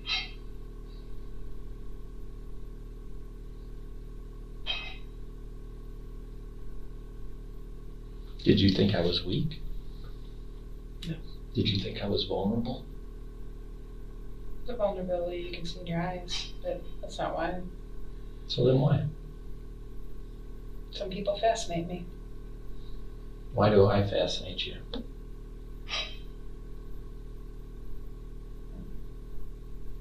Because I think I know you a little bit. How? I don't put myself with anybody that I haven't looked into or that I don't know at least a little bit about. Okay, so can you explain to me then? You fascinate me, No, not a good answer. but you do. Okay, but why? What has happened to me or my life that fascinates you? You can see it in your eyes. What about it? You have the same look in your eyes that I feel like I've seen in my eyes, but I don't feel it. You feel. And what's that? Sadness. 4. You know you got me because I just choked myself almost. No. So go ahead. No, just you see it though. I see it in your eyes. Okay, but there's something else to all this. You said you researched me. So what made you, why me? I knew you were smart. How? I know your work. What work? The work you do. Okay. What do you know about the work I do? Enough to know that that's who you are. I mean, you do your job well. But in your eyes, first time I even seen you at his folks' house, you had glasses on, but when I first seen your eyes... Glasses? You didn't have glasses? No, I don't wear glasses. That was your partner. Chris. I don't like his name. All right. Let's talk. Now that you psychoanalyze me. I haven't psychoanalyzed you. You know that I'm not trained in anything like that. You're trained in people, though. I am trained in people. You could probably do a better job than most doctors. I don't know about that. I'll tell you what medicines to write. You want to be my partner now? I don't do well with partners. Yeah, I know that.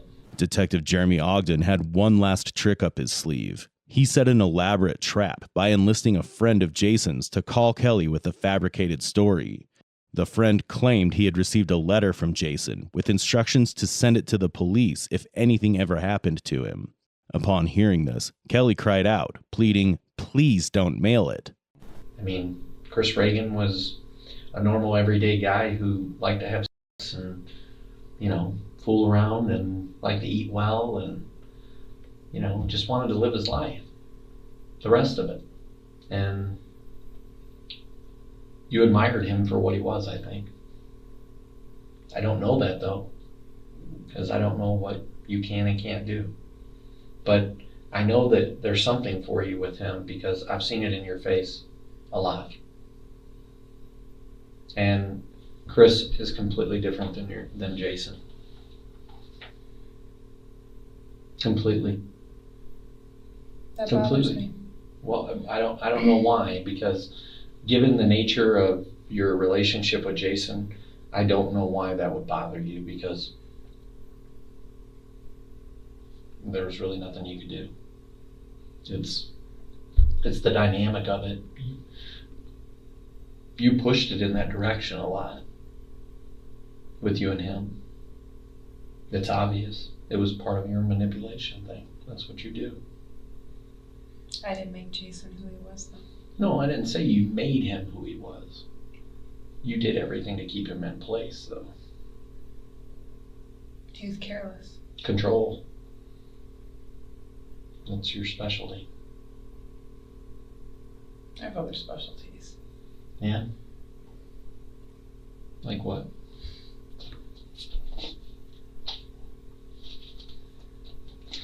Well, things that you use to control? Yes, I give you that. No. And some people are affected by it and some aren't.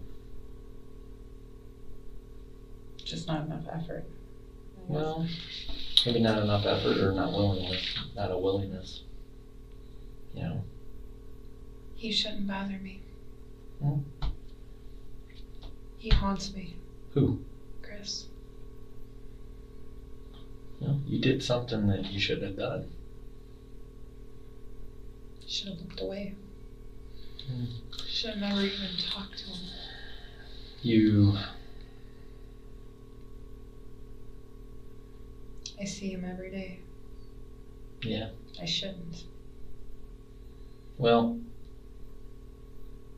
the most important thing about all of that is that at some point, and I don't know how it works for you, you should realize that you've done what you should have done a long time ago. But you did it. And that's all that's important now. To me, that's not acceptable.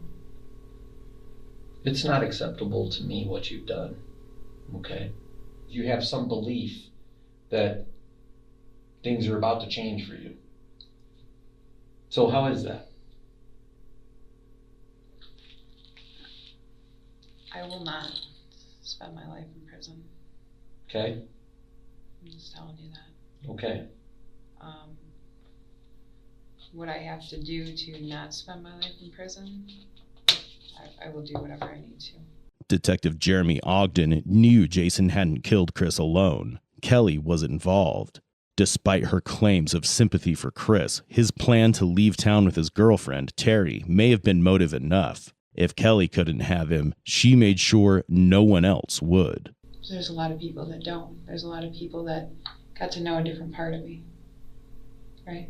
Because what? Because you chose to show them a side of you that made you seem vulnerable, made you seem like this young little lady who decided to move up into the UP and was just trying to get along?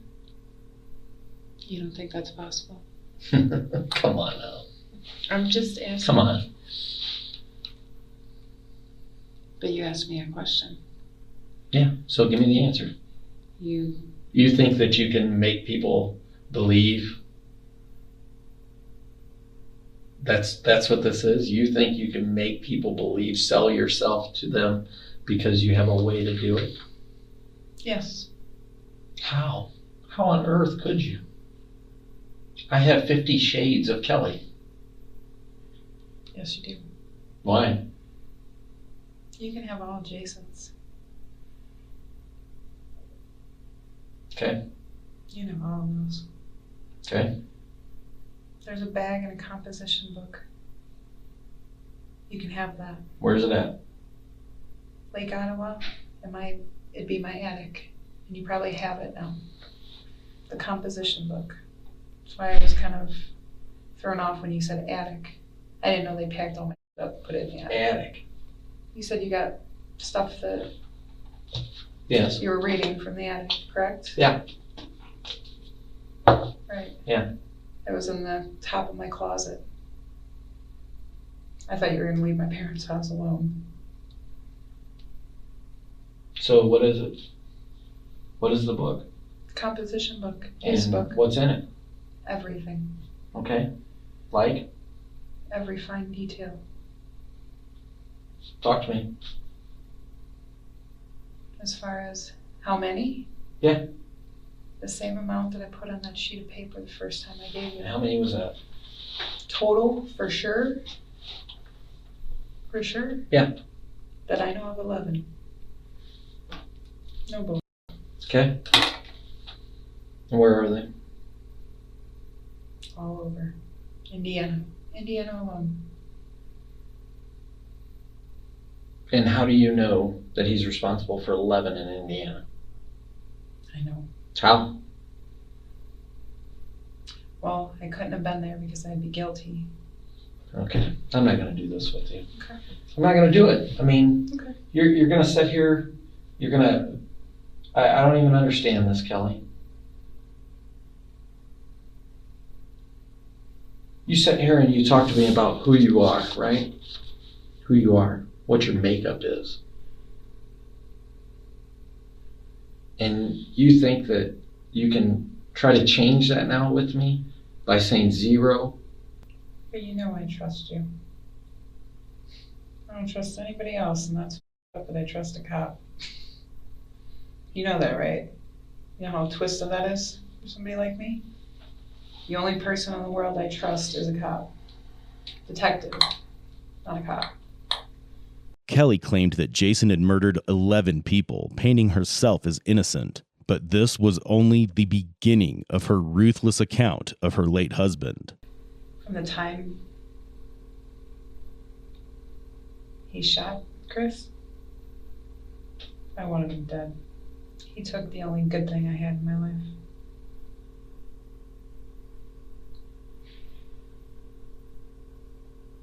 I don't know why I waited so long.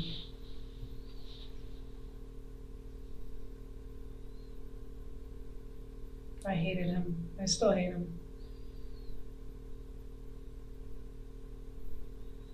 And yes, it was revenge. When it came down to it, I didn't know if I could take him. He was different. You know that, right? Me and Jason were different. Yes. We had a relationship, right? Yeah. One would say. Yes. I just figured it was a life for a life. If I could have taken him October 14th, I would have. But at that point, I didn't have that same chance as I did in February. The heroin was... He did say he wanted to live more. Live a little bit, because I always got to go out and party and have fun. So I made sure he got to live a little bit before he died. So what'd you do? I didn't force him to sniff it. He sniffed it on his own. Mm-hmm. I shot mine. I sniffed a line too, I think. I did take quite a few pills too, but that's just another day, right? For the most part. After we'd run a couple errands and come back, we were both pretty up. But he was beyond up. I think you can imagine, especially somebody who doesn't do that stuff.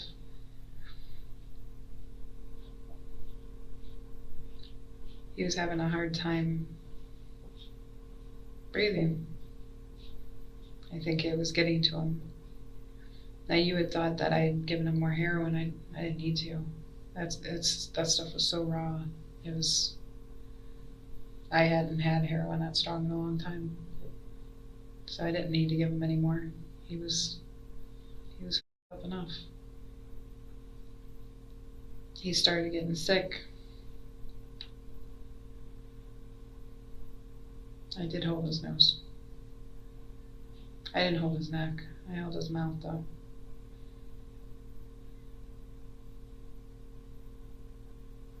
The look on his face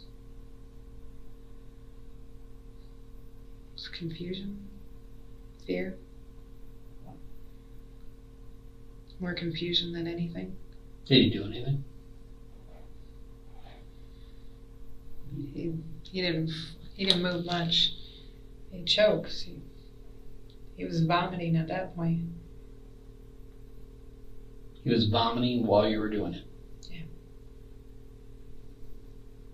Can you imagine how it is to drown on your own fluids? Probably pretty painful. Didn't take long.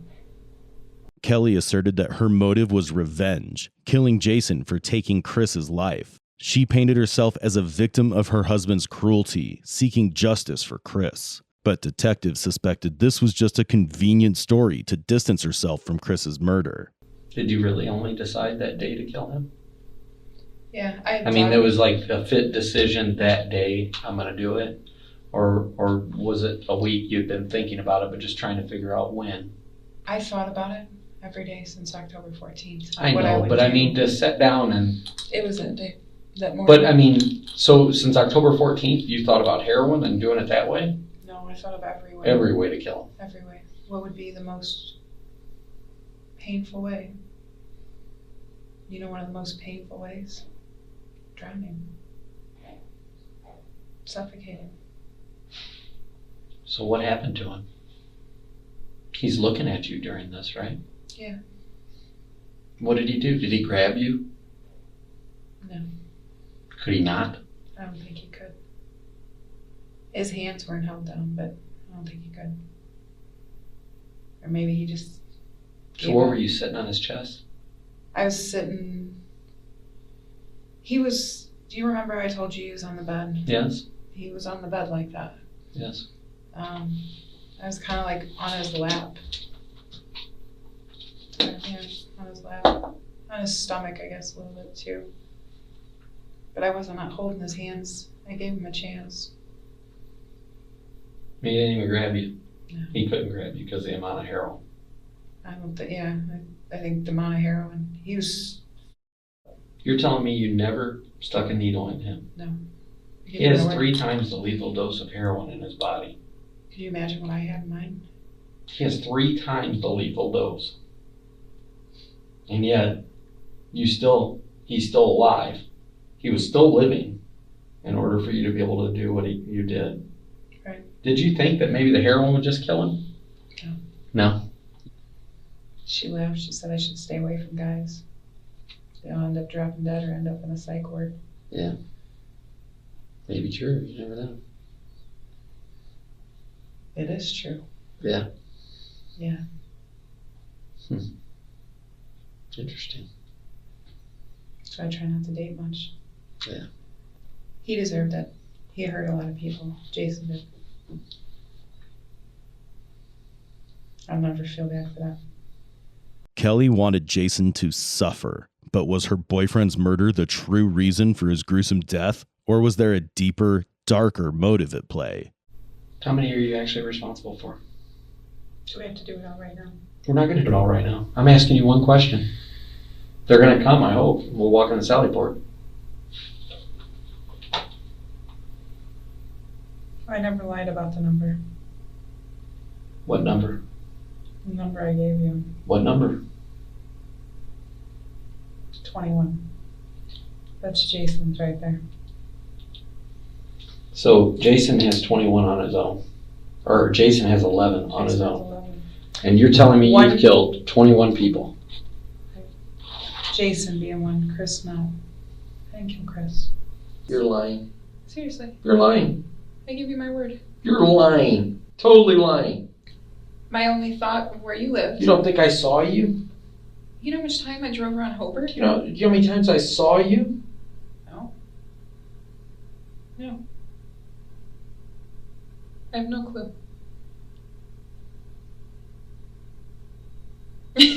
What do you want me to say? If you're gonna sit here and you're gonna keep saying that you don't know, I'm just gonna move on because it's stupid. Because number one, you're not dumb, and you said it best. You do your research.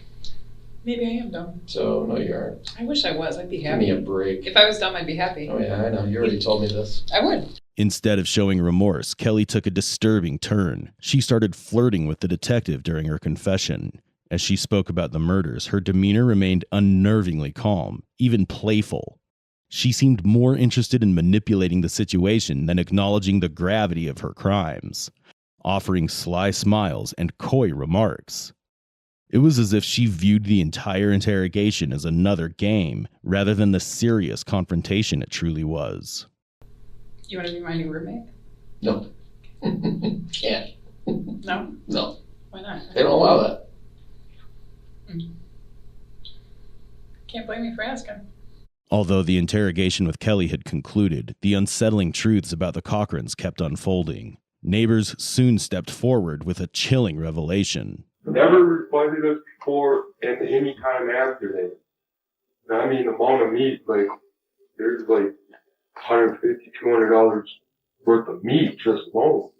When we found out the guy was gone, we were always wondering about that. What if they were that kind of people and actually did kill a guy and then butchered him up and had us over for dinner? I believe we ate him. It was like a transparent kind of like meat, like a lobster or shrimp, and it had the texture of it, like the soft firmness of it. It was like something I never had. Like, oh God, like no. The neighbors shared a chilling account that offered a disturbing glimpse into the Cochrans' twisted world, but it was only the beginning. Then came another shocking revelation. a twisted pact that became the driving force behind Chris's murder. So you told the detective also that you had a pact made when married to kill lovers, right? I told him that, yes. And I think that you testified that that actually was an agreement, but you were joking around at the time. Is that accurate? No, not actually. I said a pact is an agreement. There was never any agreement, but this was said on our wedding night. Well, why don't you tell us exactly what was said on your wedding night? He said that if I had ever cheated on him, or vice versa, that the other one, that you would have to kill your significant other, and if you didn't, then the other would have to do it. So that actually was discussed? He had said it. And what did you say? I blew it off. I didn't think it was anything to take seriously. Okay, so you didn't take that seriously, but yet you told the detective that when you're under investigation for a murder? Yes. That was a big joke to you? None of this is a joke. So you lied to the detective. Was it a big joke when you lied to the detective about this? No. Now, wouldn't you agree it's easy to blame Jason Cochran because he isn't here to defend himself? I don't think that's true. No, you don't think it's convenient he's not here to defend himself? Well, why not blame him? I mean, he was going to take the blame for it all anyway, right?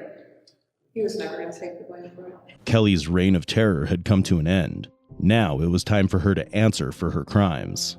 Kelly was charged with first-degree murder in the death of Christopher Regan. In court, her defense argued that Jason had acted alone, driven by jealousy. Kelly took the stand, portraying herself as an abused wife forced into silence. However, prosecutors pointed to her shifting stories and manipulative behavior.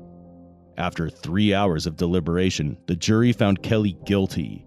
In 2017, she was sentenced to life without the possibility of parole for Regan's murder in Michigan. The following year, on May 16, 2018, in Indiana, Kelly pleaded guilty to the murder of her husband, Jason, and was handed an additional 65-year sentence. My wife was in my house while I had a collapsed lung, dying in the hospital. I get that. Yeah, her. And now he gets to live with it.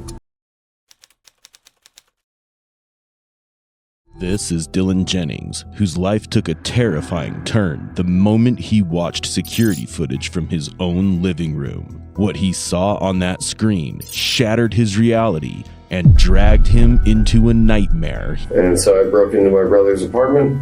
I took the gun from it with the ammunition. As a former Marine, Dylan could hardly tolerate this humiliation staring him in the face. So he crafted the perfect plan to take revenge on his unfaithful wife. But Dylan isn't just out for revenge. He's guarding far more unsettling secrets. Even his motive may not be the worst part. But then I used that to murder my wife, I think. This horrifying story begins on July 5th, 2021, when 37-year-old Dylan Jennings shot his estranged wife, Anna. But it wasn't a spur-of-the-moment act. Dylan was calm and seemed to have a full plan in place. Escape, however, clearly wasn't part of it. He was arrested on the spot in front of Sam's Tavern and brought in for questioning. What detectives didn't know was that the interrogation would soon spiral into one of the most bizarre and unforgettable conversations of their careers. Your name's Dylan, correct? My name is Dylan Jennings, that's correct. Okay. How old are you, Dylan? 34 years old. Okay. So do you go by any other names? Mm-hmm. What do you go by? Shakes. I'm sorry? Shakes. Shakes? Okay, is that like a nickname from friends or? Yes. Okay. And Scott. What do most people call you? I want to know what will make you comfortable while I'm talking with you. Oh, when you're talking, I'd prefer if you called me Dylan. That's okay. My name that I like to be called. Perfect. Thank you. My name is Trenton. Sorry. You're good. You're good. My name is Trenton. I'm manic bipolar schizophrenic, and so I'm trying to keep everything Got it. With one person, not the other 6. Do you take medication? Yes. Okay. Have you taken your medications today? No.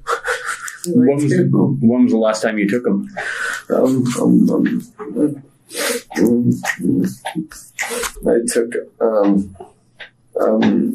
We took a quarter dose last night.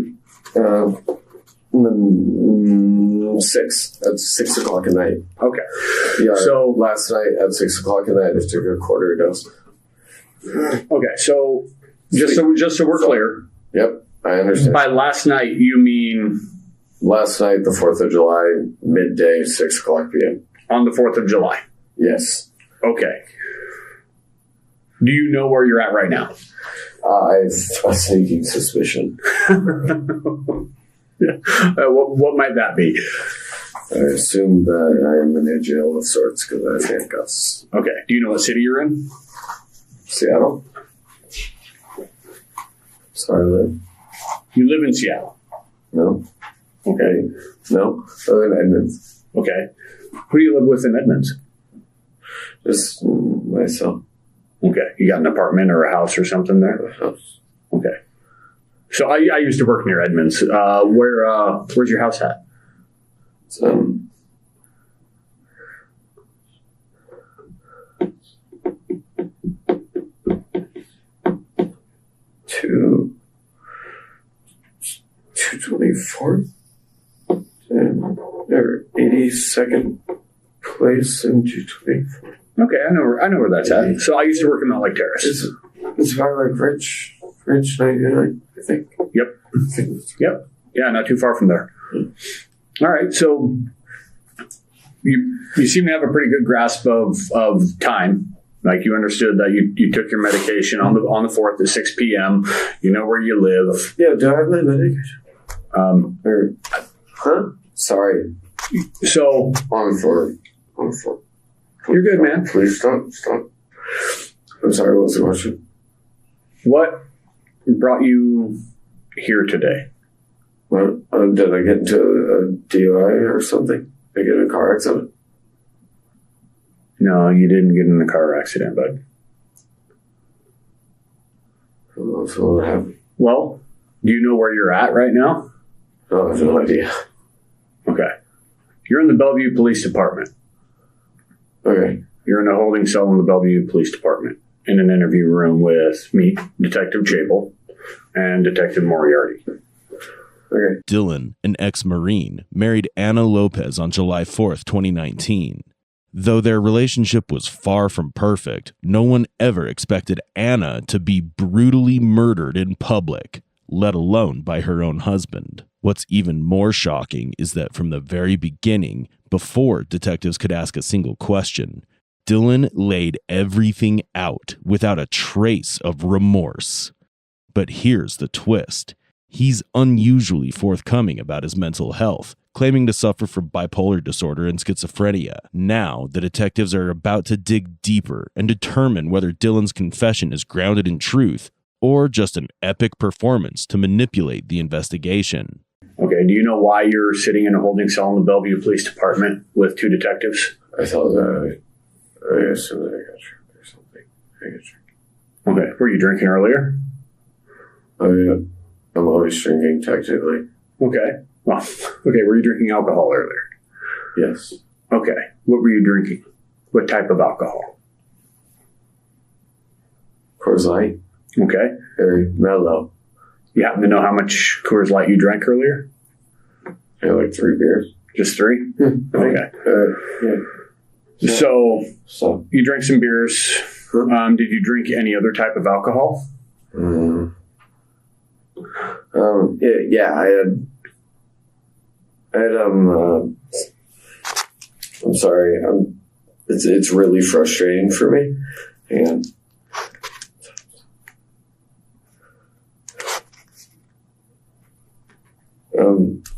yeah, I had a Manhattan and like 3 beers, but like in like a long period of time. I think I had dinner somewhere, or we had dinner somewhere. Okay. Yeah, we had like an appetizer somewhere. I don't know. Well, so who do you remember talking to earlier this evening? One of my coworkers. You're a coworker. Yeah, do you remember talking to a police officer earlier tonight? Yeah. Okay. The detective knows Dylan is struggling, but he's confident the young man can still cooperate. Watching Dylan's behavior, it's difficult to tell whether he's truly dealing with multiple personalities or just exaggerating it. But Dylan is about to catch the detective completely off guard with his next statement, and in an instant, the investigation is going to take a sharp, unexpected turn. How can we help you, focus? Or do you just need a moment, or No, it's because of the timing and then the fact that I don't have my medications. Okay. So it's just I'm okay, and I can give you a proper statement. Okay. I promise. Please, I can do that. Okay, because I wanted to talk to you guys earlier. There was something I wanted to talk to you about earlier. Took us a while to get here. Okay. Yep. Okay. Sorry. Yep. I'm right there with it. So, can I give you a statement? I would love it if you would give me a statement. I would love to give you a statement, but not necessarily about one thing, about another thing. About what? About just, may I give you a statement? Shoot. Sweet. After about a month of being at my house by myself and the other people that I deal with on a day-to-day basis in my head, and watching both on video, Snapchat, Instagram, Facebook, more or less on my security cameras, while I have 2 broken ribs and a tube in my chest in the hospital, I proceeded to watch my wife f*** another guy on my security cameras. Not in the bathroom or the bedroom or anything like that, because that's f***ed up. But you figure you put a camera in your living room to watch after your dogs. That seems pretty normal. I didn't have any access to firearms or weapons or things like that. So we decided that we would find some. And so I did. And so I broke into my brother's apartment. I stole a safe. I cut into it. I busted it open. I took the gun from it with the ammunition without his approval, much to his disapproval. I'm sure he's going to be very mad about that. He doesn't know, or maybe he does now. But then I used that to murder my wife, I think. Yeah, awesome. Yeah, I murdered my wife. And then the cool thing about that is that if you're going to look at us with a straight face and smile and laugh and enjoy that, awesome, great, good for you. But, don't my wife while I'm in the hospital dying after I've done 3 combat tours for America. And that's pretty much how I feel about that. Dylan dives straight into his confession, no hesitation, no theatrics, as if he'd rehearsed it 100 times. He crafts his story to draw sympathy and spotlight his pride as a Marine, as if that alone could justify shooting his wife. But with every word, his mask slips, revealing a deeply narcissistic core. And soon, his arrogance is going to earn him a one-way ticket to prison. What's your wife's name? I don't have a wife. Okay, for the sake of argument, what was your wife's name? Doesn't matter. Okay.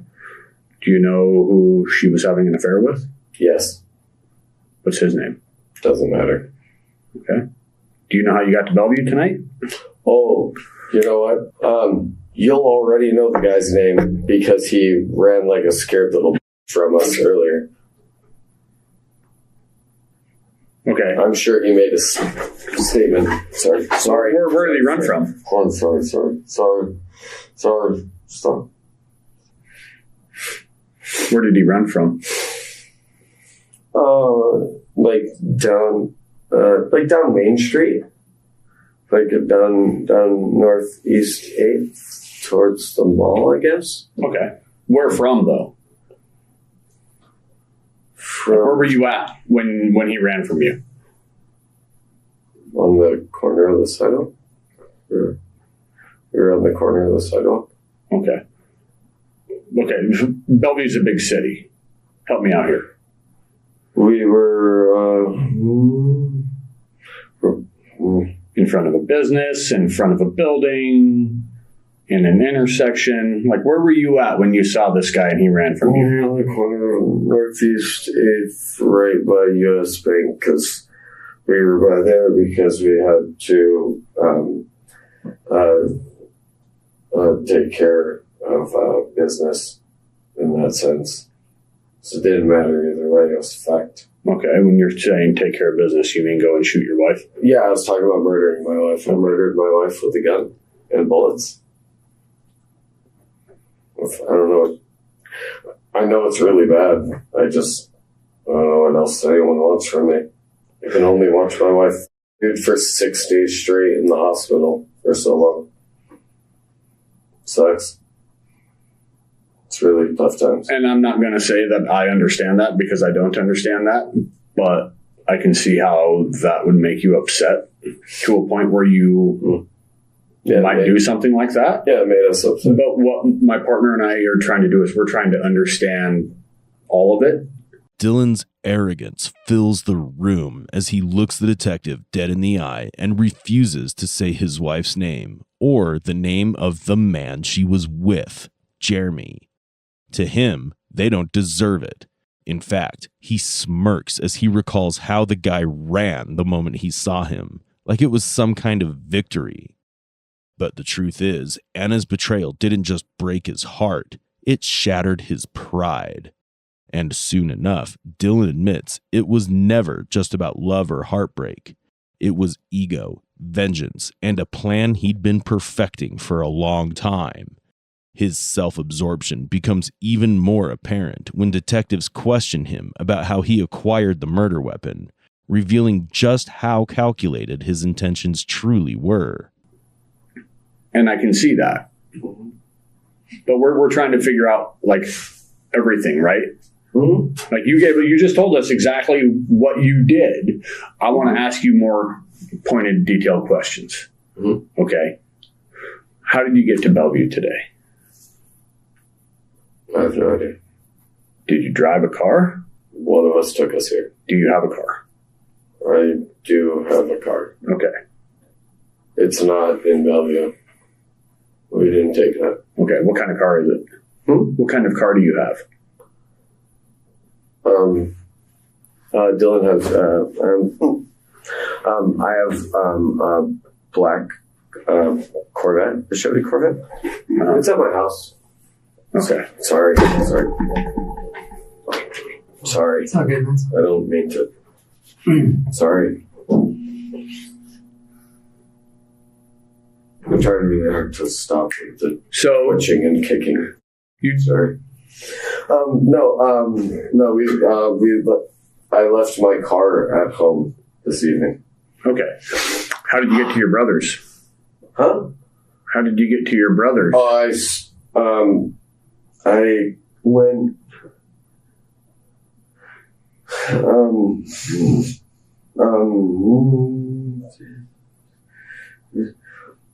We broke into his house. Okay. Or his apartment. He lives with someone else, and I broke in a week and a half ago, and we stole it then. Okay, so you stole the gun a week and a half ago. Yeah, I stole it from my brother. That's what I'm. That's what I wanted to tell you guys earlier. That Dylan, I stole a firearm out of my brother's apartment that he lives with his girlfriend. I broke in and stole it. A week and a half ago.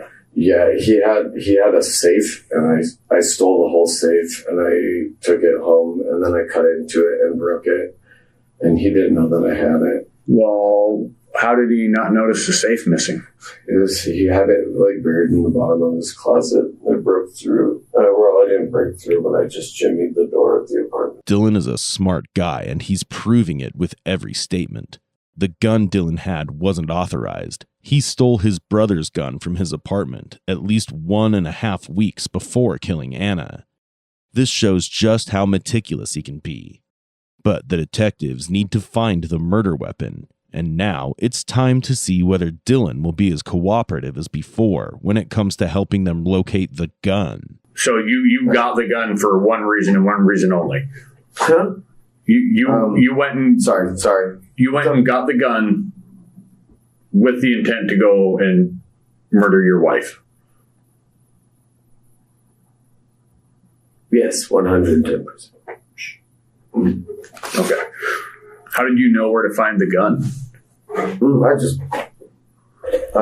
just knew that he had one. So I couldn't get one.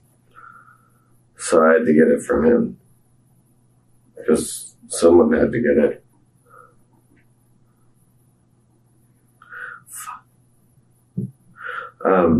Yeah. No, I guess I had to get it from him. I guess we had to. Okay. Something had to happen. Where is the gun now? I'm pretty sure I told the officers where the gun may or may not have been. But I definitely was walking and tossed it up and over to the right, somewhere nearby after tossing my jacket up and over to the right. So if you found the jacket 1 block forward or 1 block back, and there's definitely a firearm. Okay. If you were to go out there, if we were to go back out there, do you think you'd be able to point out where it went? Our concern is that it's in public area, and we don't want anybody else getting it. We don't want that. We don't want that either. Let me ask you something. You saw the guy that your wife was having an affair with as you were leaving, right? Why didn't you shoot him? I'd rather you lived with it. Fair enough. Did you have any interaction with him? Did you talk to him? Did you say anything to him as you were leaving the place? Well, I have no idea. Okay. I have a very a single pixel frame snapshot of that entire incident. And I still don't know if that is something that I saw in a photo on my laptop or if it's something that is a real thing. And I don't know. So I don't really. Okay. Most criminals go to great lengths to hide the murder weapon, making it nearly impossible to find. But in Dylan's case, he led the detectives straight to the gun.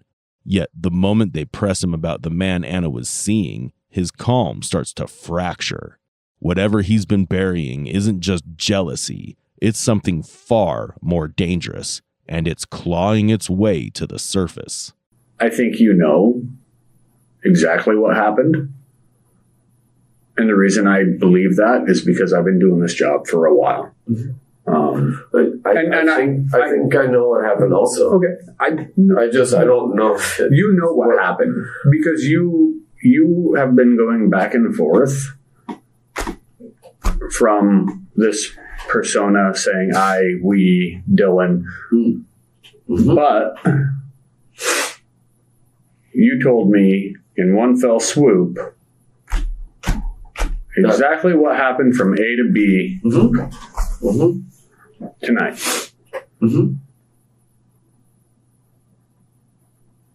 So whatever is going on, you need to focus and talk with us? I'm trying really hard to do so. I promise I am trying very, very hard to give you the best that I can do right now. The detective senses that something is wrong with Dylan's persona. They have handled schizophrenic cases before, and Dylan doesn't fit the pattern. Now, more determined than ever, they're set on uncovering whether Dylan is putting on an act, and if so, why.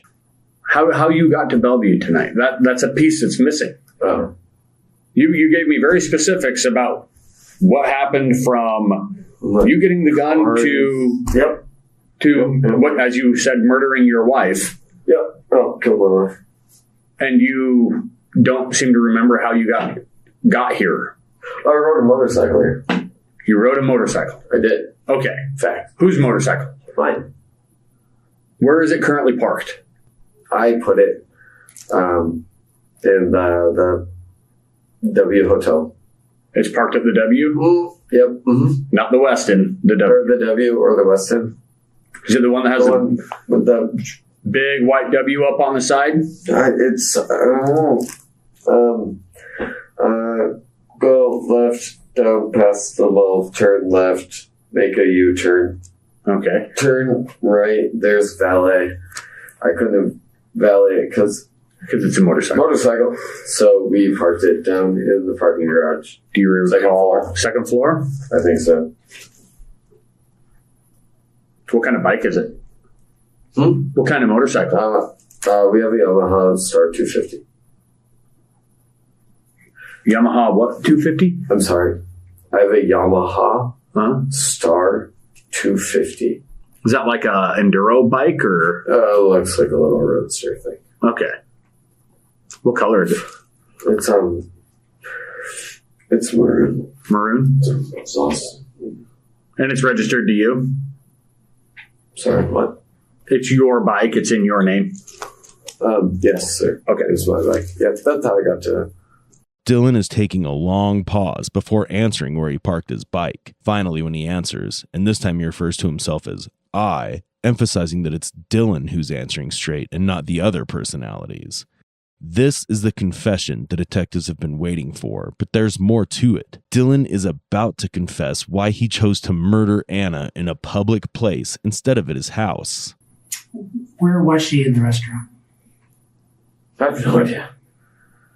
Was she at the front door? Was she behind the bar? Like where? I don't know. I mean, probably behind the bar. She was a bartender. Okay. Yeah. Bartender. She was a bartender. She was probably behind the bar. Okay. Was she with somebody or was she by herself? Oh, she was with the guy she's. Okay. She was with the guy she was. Okay. And she used to work there. The guy that she was fucking. Why was he there? Because he'd been pursuing her for months and took advantage of the fact that she was working lots of hours and spent a lot of time there with her. And then they started hooking up, and that's cool. And I tried to fix it with her. We did like a whole bunch of really nice stuff for her, and we noticed that she was really upset. Is it okay if I do this? Yeah. We noticed she was really upset and distraught about a lot of things, and like I get it,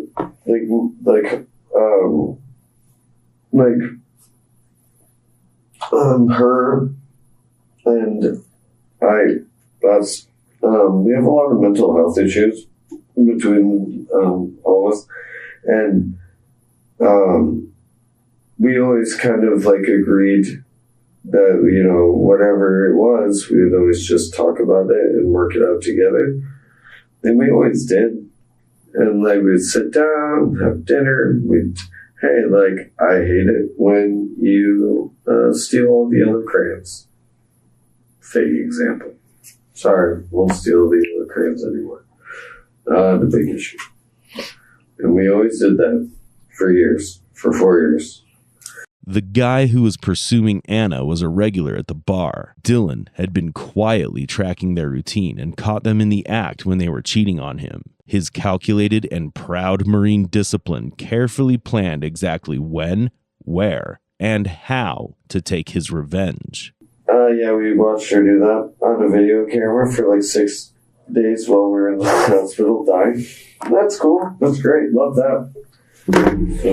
So, more or less, we were upset because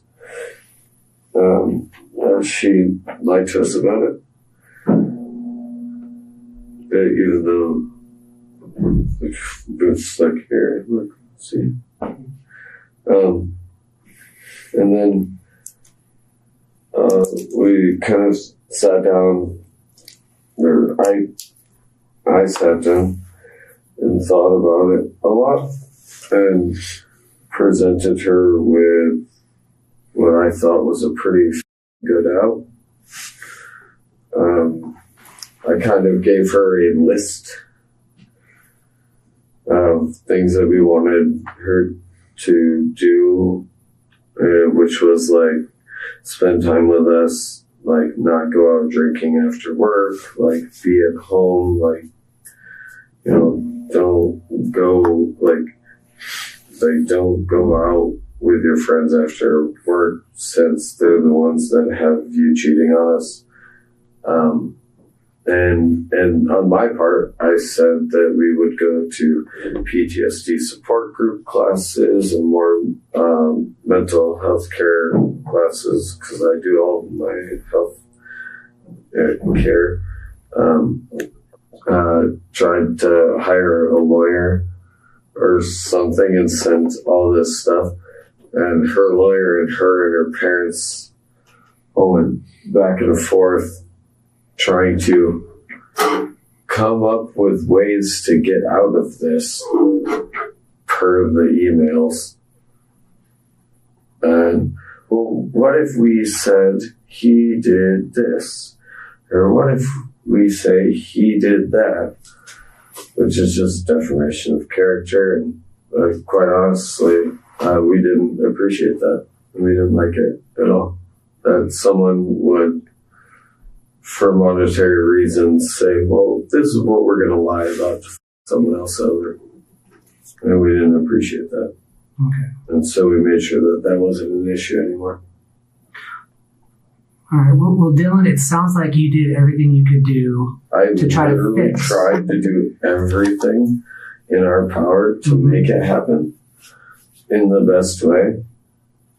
Dylan indirectly admits his jealousy and confesses the real reason why he killed Anna. Anna was trying to escape from this marriage. She hired a lawyer and was planning to file a case. Dylan, who had previously been charged with domestic violence, knew that he was going to lose Anna anyway. And earlier you mentioned, you commented a couple of times, like, I don't want no one else to get hurt.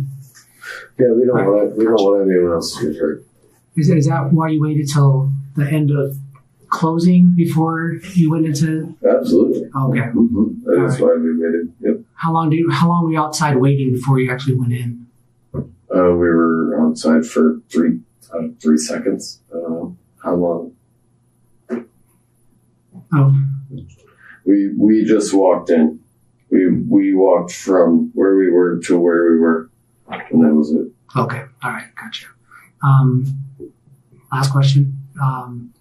Some people, they barricade their doors, they put booby traps in their houses and stuff like that, for security. I have no booby traps or anything that would harm or hurt anyone on the location where we live. All right. Nothing on the doors or any windows or booby traps or okay. All right, it's good to know. It's good to know. Like that. Yeah, anyone who would approach anything on my property would be safe. There's no issues. I appreciate that, man. Dylan only wanted his revenge on Anna. He had no intention of hurting anyone. Therefore, choose his moment carefully when the bartenders were busy closing the bar. He was well aware of Anna's shift. Without hesitation, he rode his motorcycle to Sam's Tavern and shot her. Till the end of the interrogation, Dylan did not show any remorse for killing Anna and kept arguing that it was her fault only because she cheated on him. Dylan Jennings was charged with first-degree murder and unlawful possession of a firearm. Dylan Jennings pleaded not guilty during his trial at King County Superior Court in July 2021. Ultimately, the judge sentenced him to 31 years in prison for the first-degree domestic violence murder of his estranged wife, Anna Lopez. It looks like somebody took him to this spot, and it's not far from your house, and dumped him there on the side of the road. Now we need to figure out what happened. What we have to do right now at this point is identify the person that was found. You don't want to look at him? No. Okay.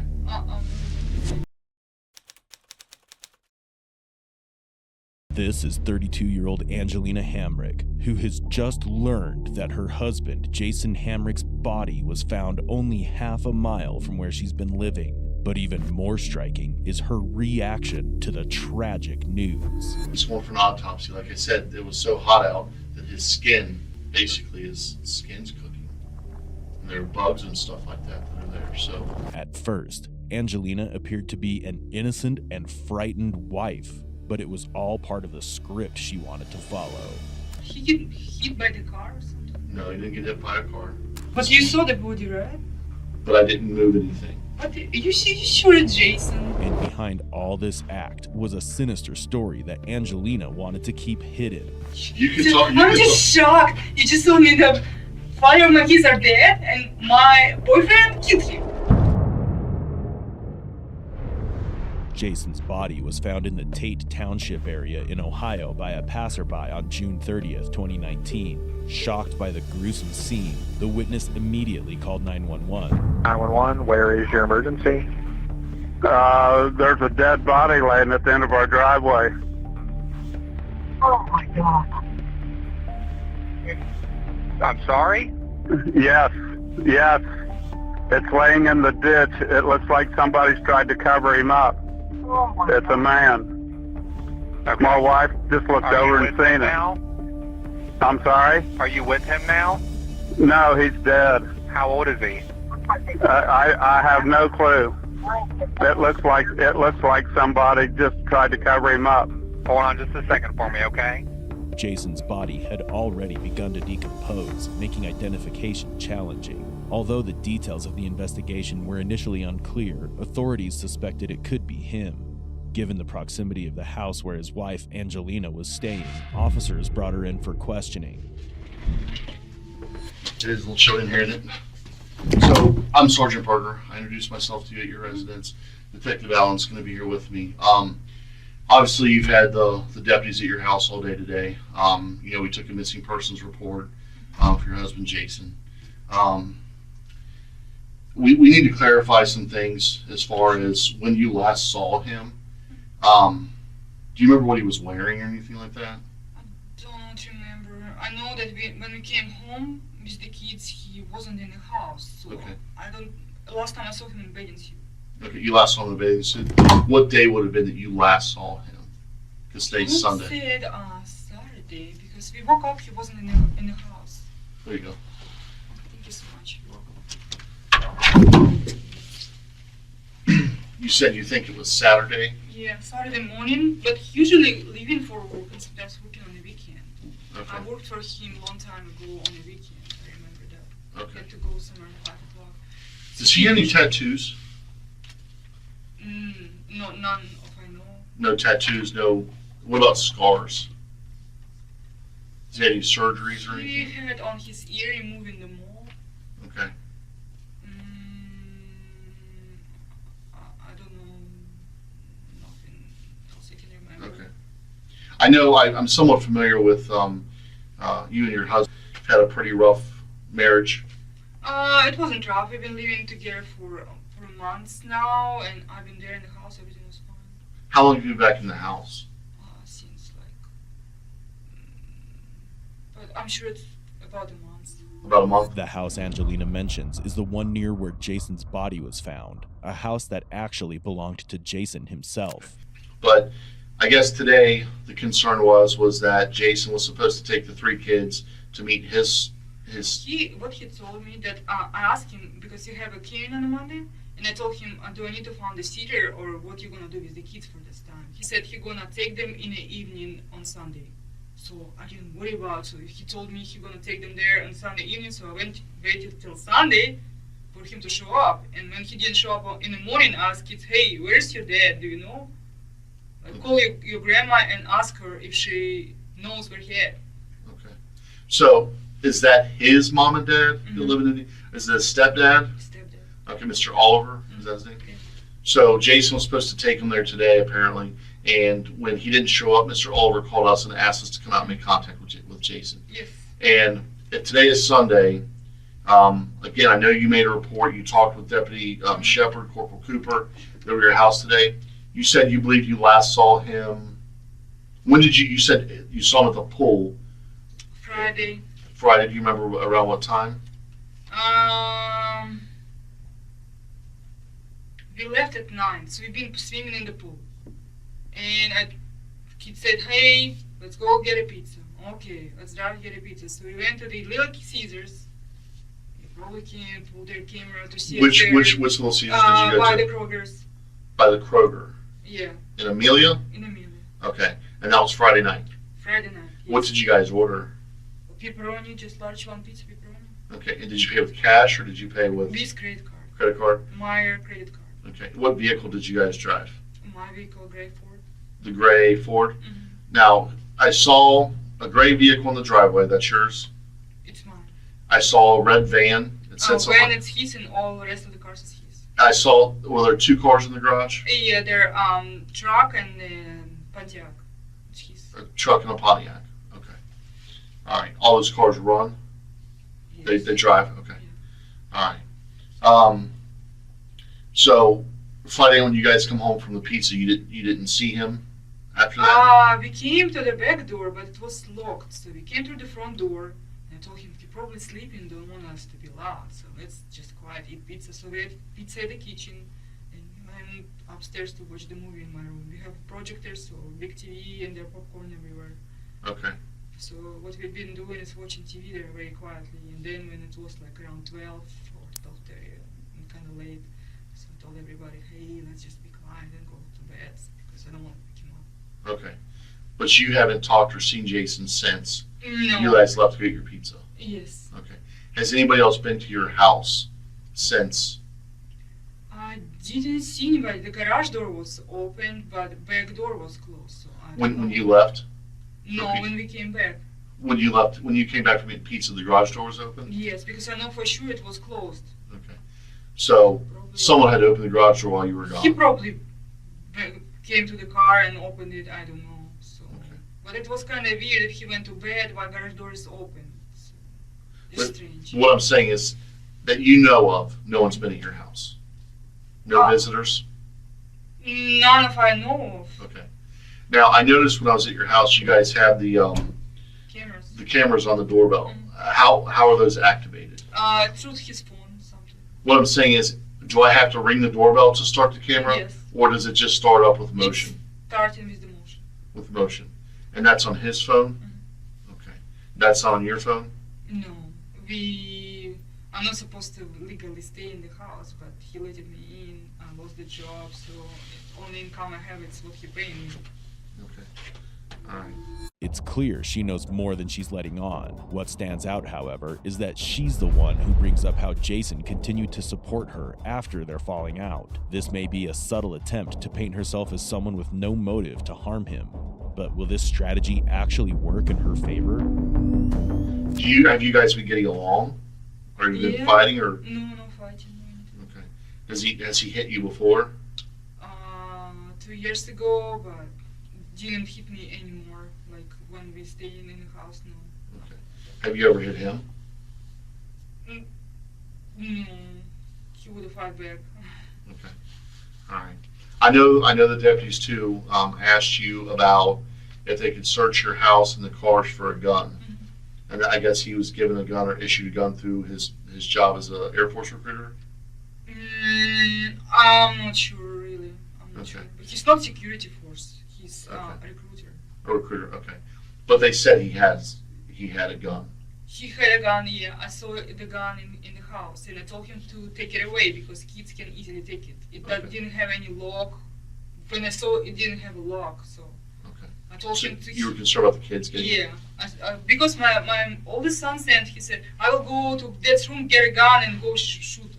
I was like, no, and I told him that he have to do something about it, and he, I think, put him in his trunk on his car. Last where the kids seen it. Did you ever see the gun?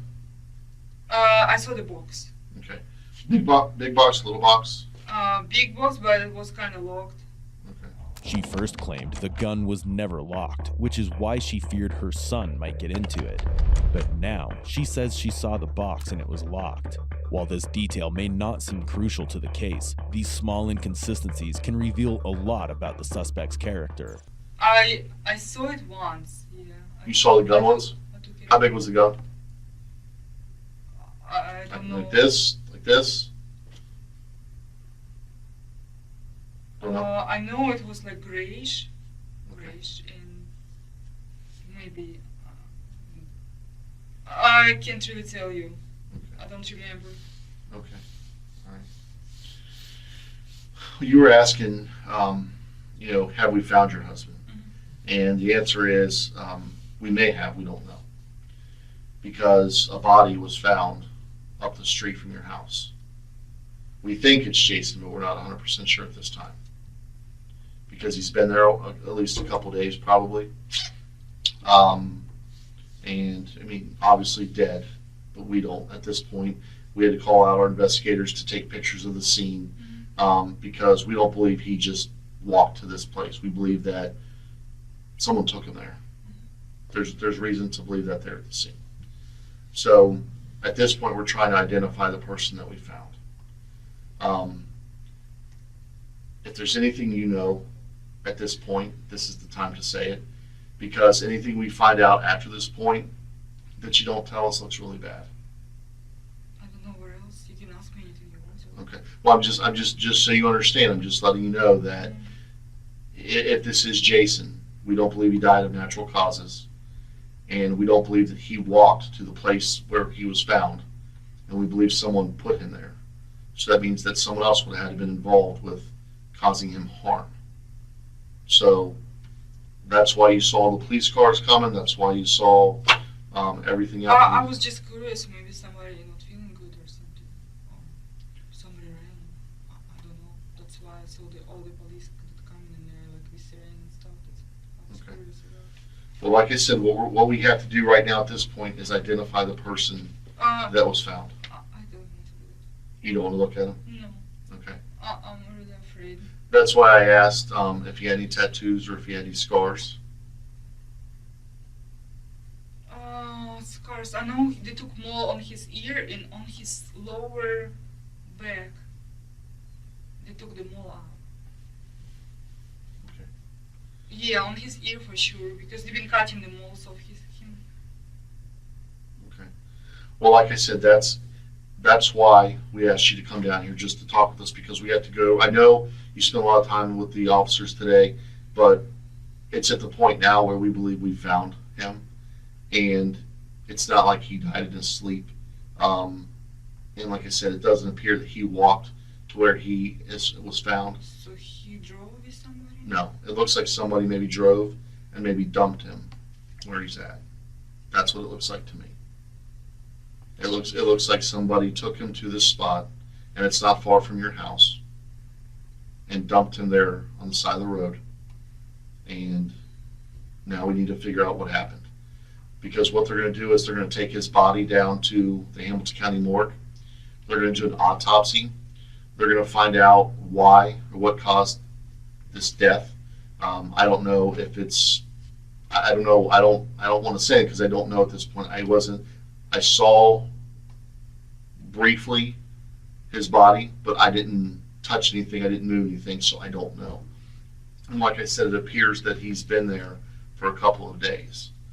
because it's been hot out.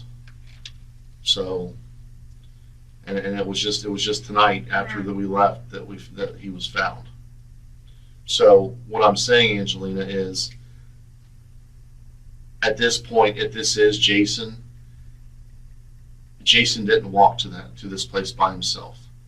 If you know of anything we need to know about at this point, I need to know about it right now. If there was somebody that wanted to hurt Jason, if you know of somebody that He wanted to hurt me, I know for sure, but I don't know who would want to hurt him. Tell me why Jason wanted to hurt you.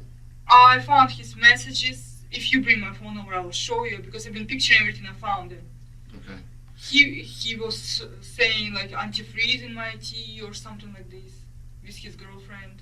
They've been joking about it. Angelina just pulled a classic Uno reverse by claiming that it was Jason who wanted to hurt her. This statement also shows that she's still trying to appear innocent, hoping to deceive the detectives. She might think this will steer the detectives off her trail, but she's just made a crucial mistake by suggesting he posed a threat. She's also handed them a possible motive for murder. So the question now is, did she just trap herself, or is she clever enough to outplay the detectives? Right now, my biggest concern is that sometimes people do things, or sometimes there's a reason why things happen.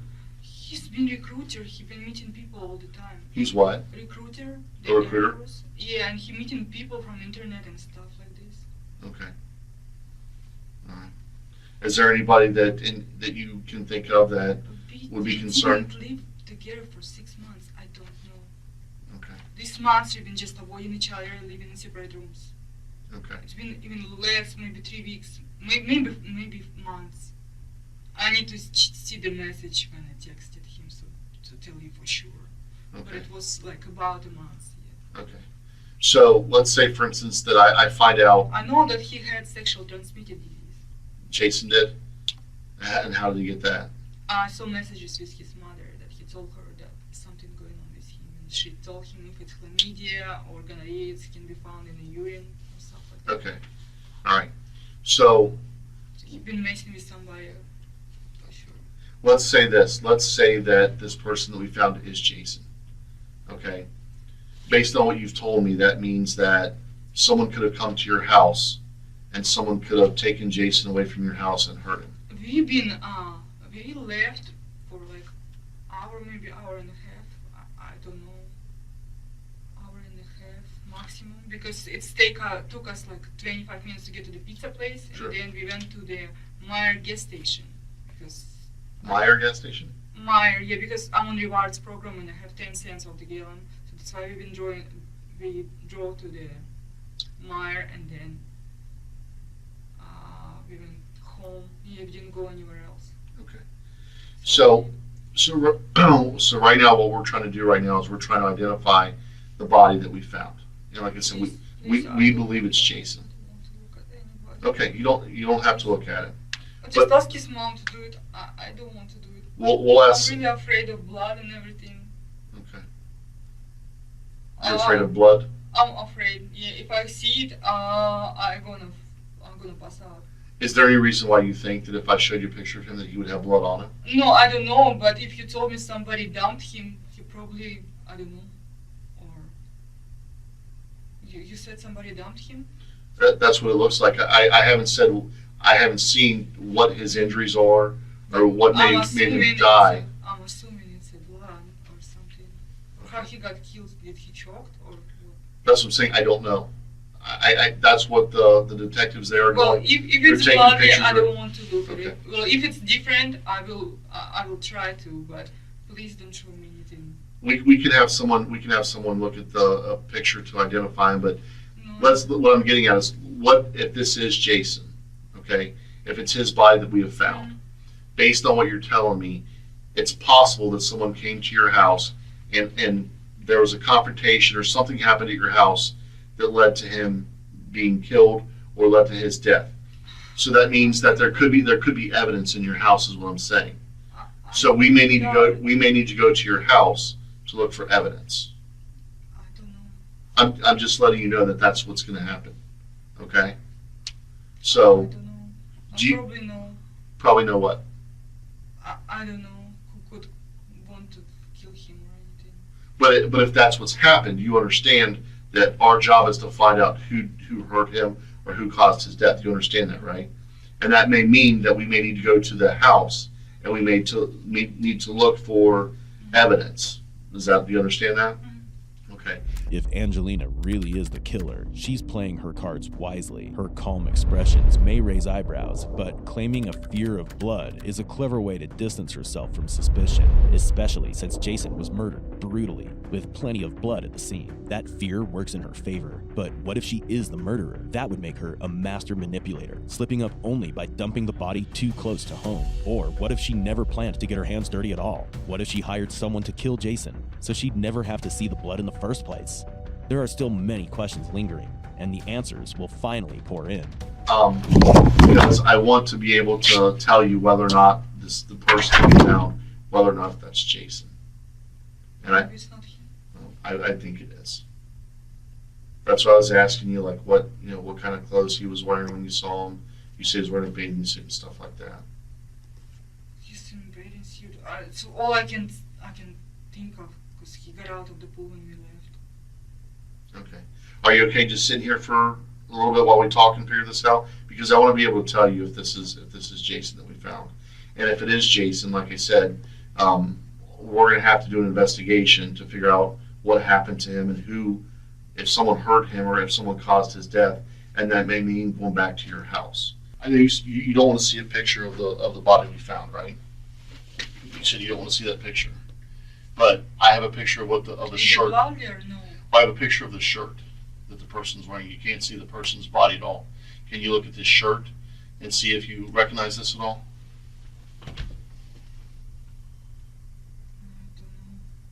It's a red shirt, it looks like. I don't know, what does it say? I can't tell you. I'm sorry. I can't tell you. You can't tell me? Mm-mm. So you don't know if that looks like anything he may have, that No. Jason may have? I can't tell you for sure, no. Okay. I don't know what this says either. They're gonna tell me a little bit, but it looks like that's a champion sign, like a champion shirt. There's a brand of clothes that's champion, but I don't know what the gray lettering says either. I don't know. Okay. You don't know if that looks like anything that he's. I don't know. Okay. Is that okay? The drink? Okay. With Angelina offering little help in identifying Jason, the detectives take a step back to rethink their approach. Since her confusion over his identity isn't getting them anywhere, the lead detective decides to switch tactics. This time, he confidently states that the body is Jason, watching closely for any flicker of emotion that might reveal the truth. And very soon, the whole story is about to get twisted. I'm sorry to keep you waiting. I was talking to the guys who are there at the scene and trying to figure things out. So, you have any questions or anything? No? Well, like I said, we believe this is Jason. It appears it's him. It's just, it looks like he's been there for a couple of days, and it looks like the injuries that he has are pretty, were pretty serious. And I don't know. But it doesn't appear that it's something that he's done to himself. So nothing was. It looks like someone has hurt him. It looks like someone hurt him. How? That's what I'm saying. I don't know I'm sorry. Is it blood? Well, from what they're telling me, yeah, there's blood, and it looks like too from him being out in the heat and stuff. There's bugs and stuff like that to make things difficult. So. Please don't show me blood. No, I said I wouldn't. No, I'm really afraid of it. That's why I couldn't be the news, because I'm really afraid of blood. Do you do the laundry at the house? Yes. Did you that shirt I showed you was red? I asked him what it says, and it says on the shirt. We have short, but it's same short. I don't think you would wear same short. It says play like a. I can't tell you. We have reds. We don't have Bengals. We have reds. I can't tell you. Okay, but I couldn't tell what it said either on that shirt. But it looks like it's a red T-shirt, and it says "Play like a." I don't know. And then it has like the C for champion on it. don't know. It's okay. We have rats for sure. Rats. Okay. So here's, and I just want to let you know how this is. And if you don't understand something, you seem to understand English very well. Yeah, I understand very well. Very well. So if I say something you don't understand, ask me to repeat it, and I'll explain it to you. I'll clear it up. We're treating this as a homicide. Do you know what a homicide is? Yeah, like somebody hurted him. We're treating this like somebody killed him. We just have to do everything we can to find out who did this to him. And I don't want you to be afraid to tell me anything, because things we're going to find out. Like I said, the phone records, we're going to find out just about everything. Sure. I think the video on the house, we can still get that, because I think that just because we don't have his phone right now, I think we can still get it, because those things, I have one at my house, and there's a database. So we'll be able to see if someone came to the door. We'll see if somebody left. We'll see those types of things. There's DNA evidence and stuff like that. There's evidence at the scene that clearly shows that somebody tried to cover him up. They tried to hide him, so it wasn't like he just fell down in the road and got hit by a car or something like that. We can tell by what we see there that somebody put him there and even tried to cover him up. So that's what's it's very, very suspicious. It's very clear that he did not do this to himself. So that's our job, is to find out who did this. I expect you to be honest with me, and we won't find anything that's suspicious. Because if we do, and you've had a chance to be honest with us, Honest about what? Just tell me. So so a lot of times what happens is, like I said, people are afraid to tell us things, okay? We've had situations where someone has hurt their spouse, but they say later, after they found out they were caught, that it was in self-defense. Like they'll say, well, he was hitting me, or he was choking me, so I didn't have a choice, or he was threatening me, so I did something to him because he was threatening me.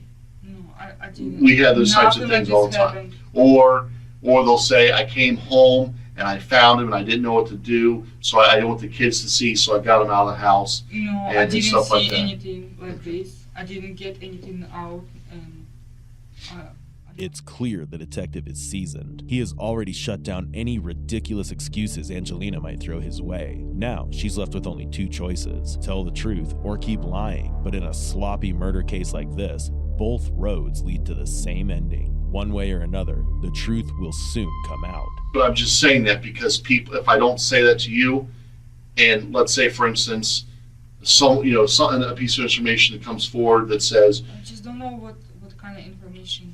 Let me ask you this: Do you have a boyfriend? Do you have a man that you see other than him? Yeah. Who's that? He's living in Texas. He lives in Texas. Has he ever been here to Ohio? Yeah, he's originally from Ohio. Okay. Has he been to Ohio recently? Yeah, he came here last weekend. Okay. And what's his name? His name is Drew. Drew? How do you know Drew? It's my husband's ex-coworker. So a guy named Drew, was he in the Air Force too?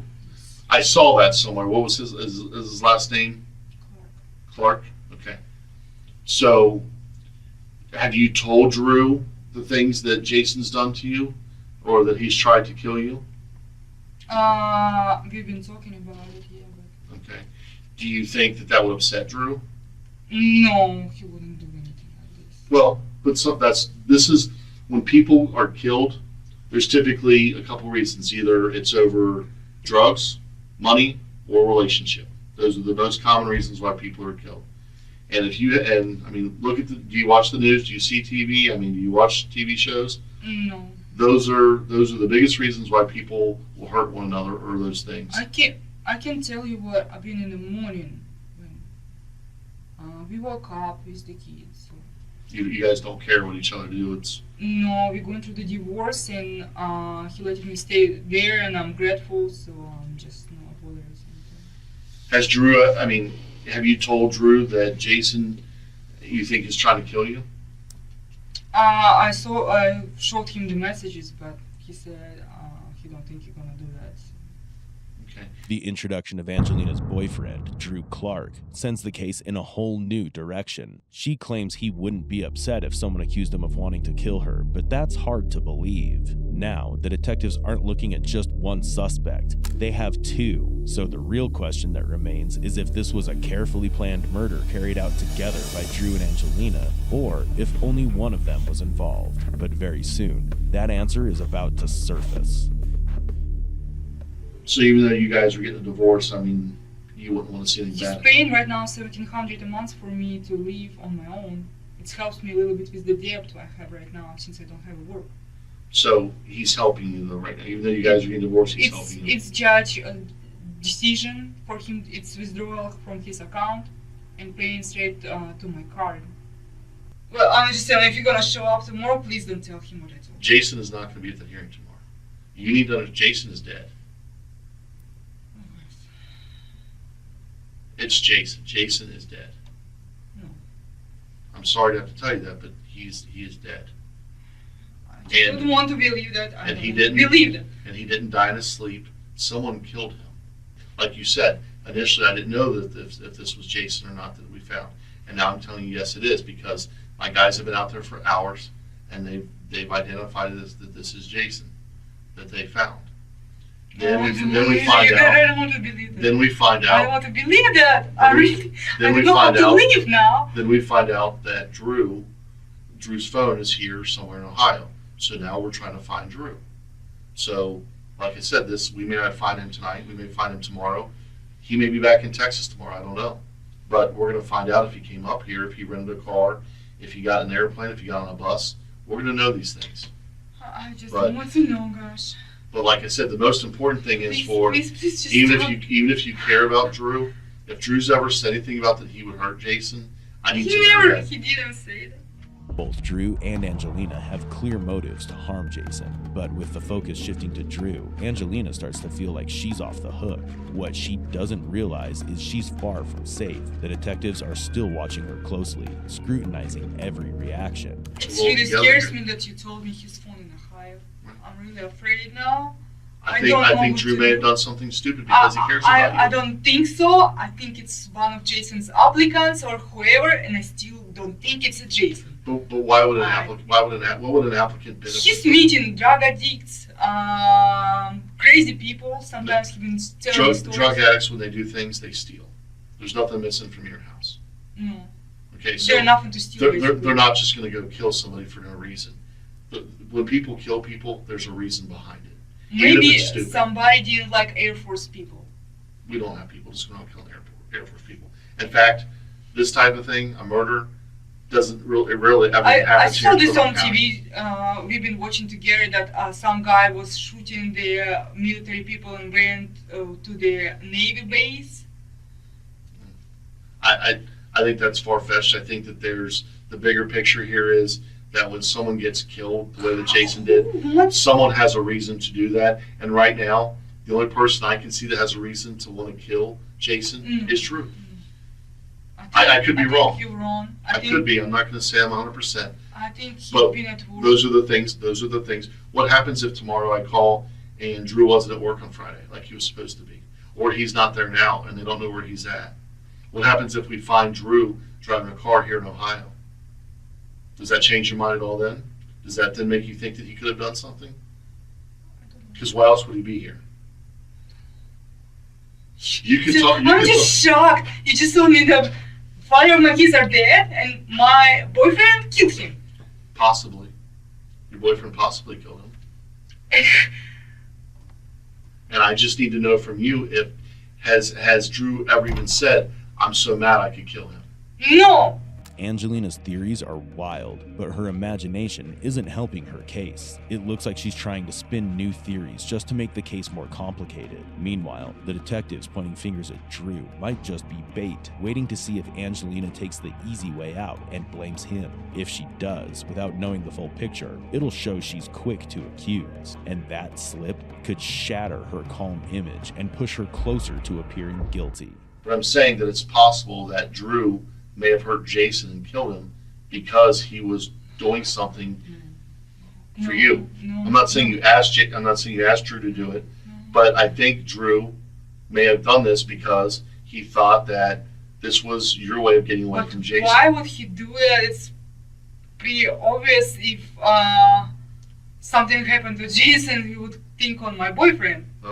Well, because he lives in Texas, maybe because he thinks there's that distance that he thinks that's it. But that's the thing. We'll be able to prove if he was in Texas or not. We'll be able to show whether or not he was here in Ohio. It's just a matter of, I can't do that right this second because it's like 2 o'clock in the morning and all that stuff will be figured out, when we can get a hold of businesses, call his Air Force base tomorrow and say, hey, was Drew here Friday, Saturday, or Sunday? Maybe he wasn't. Maybe he was. If he was there, then hey, we know he didn't do anything. But right now, his phone is saying he is here in Ohio right now.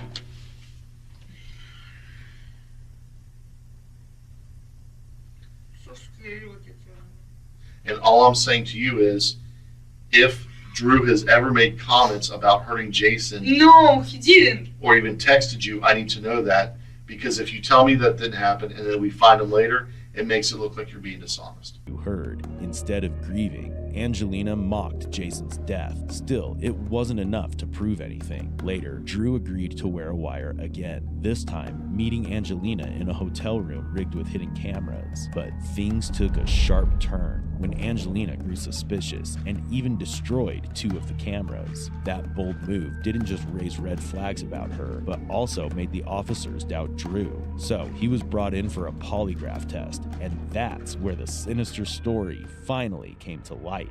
So why don't we start over? On Friday, after it happened, she called me. After what happened? After she shot him. Okay. She told me she shot him on the couch. That she needed me there. I went to help her. She told me she was outside with the boys while she was talking to me. I could hear them in the background. They're swimming. When she first said she did it, I didn't believe her. And she kept getting more and more irritated at me for not believing her. So when I believed her, I told her she needed to get rid of him. See, so once I believed her, told her she needed to put him in the van and take him somewhere far.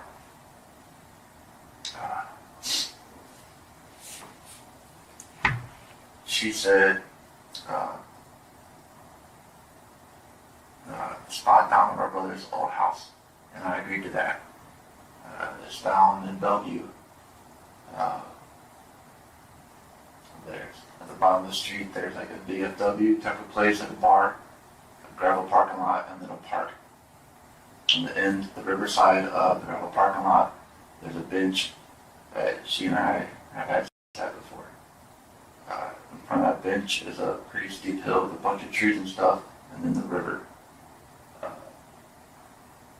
Told her to put him in that area by the river.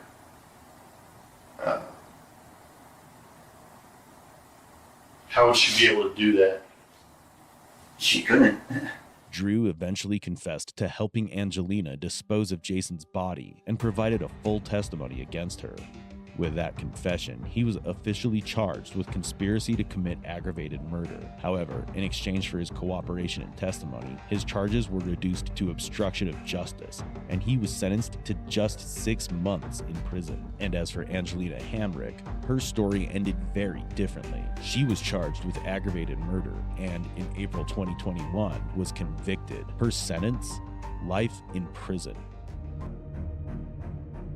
Cobb County 911. Hey, I'm at my ex-girlfriend's house, and I hear my baby crying in there, but I've been trying to call her or whatever. She hasn't come out to open the door. Does she have any medical problems? Not that I know of. This seemingly pre-planned 911 call came from 27-year-old Joshua Gibson, who's accused of killing his 23-year-old ex, Danielle Marshall. Did you kill her? No, I'm telling you I didn't. Your story doesn't make any sense. He thought he'd committed the perfect crime, but one small mistake changed everything. I mean, love makes you do crazy things. Sure, I hear about that. Joshua indeed did something crazy to Danielle, and he almost got away with it until everything came crashing down. His elaborate plan is about to be exposed. Y'all tell me. You tell me I'm trying to protect. Why would I try to protect somebody that's trying to kill me? I'm telling y'all what happened. In January 2013, 23-year-old Danielle Marshall was found shot in the kitchen of her Powder Springs apartment in Georgia, while her 9-month-old wandered through the blood.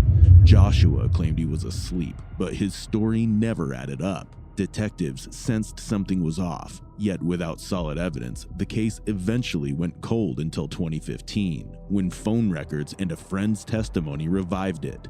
Now, Joshua sits in an interrogation room as his near-perfect crime begins to unravel. Let's go over the shooting that somebody shot at you. How is it that the bullet... I mean, you know, they're in one lane, you're in the other, and they're not that far. So the first bullet wasn't lodged into the dashboard; it was just sitting on the dashboard. Is that correct? The first bullet that shot at you, that went through the side window, and then the bullet just landed on the dashboard, didn't get lodged in the dashboard, right? Like inside the dashboard? No, it's sitting on the. That's where we found it. Right, just sitting on there. And then the second bullet just went through the car door, but didn't exit out the other side. It's in there now still. I've asked investigators if y'all wanted it still, but they said they would have to tear up the door. And at the scene, they asked if I would give permission. I said no. Let me check on my girlfriend first, and they told me to just call back if I want to meet them at the police precinct so they can go through. But I asked who's the first detective? Bradley or something. Bradley, like that. yeah. I called him and told him that I found something else in my car that came from the bullet, I'm assuming. And I asked him if he needed it, and they said they had everything they needed from the first bullet. So I told him okay. How come you didn't clean out the glass of the car? Just being lazy. Does your baby crawl on your floor? In the car? No. In your house. In your house. Where you live? No. Never on the floor? No, we keep him on the couch or in the bed with us. Or he in his crib. We don't put him on the floor. Generally, babies not necessarily that he's on the floor all the time, but I mean, you're going to step on the glass, you're going to bring it in the house. Yeah. But I mean, again, we never put him on the floor. Because we don't vacuum butt every so often, so, you know, the carpet's usually dirty.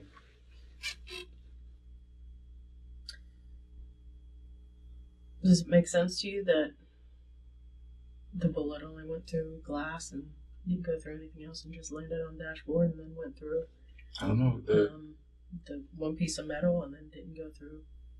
Well, the detectives pointed out that it hit the glass, or went through the glass, hit the top dashboard, and ricocheted off the windshield or whatever. So I don't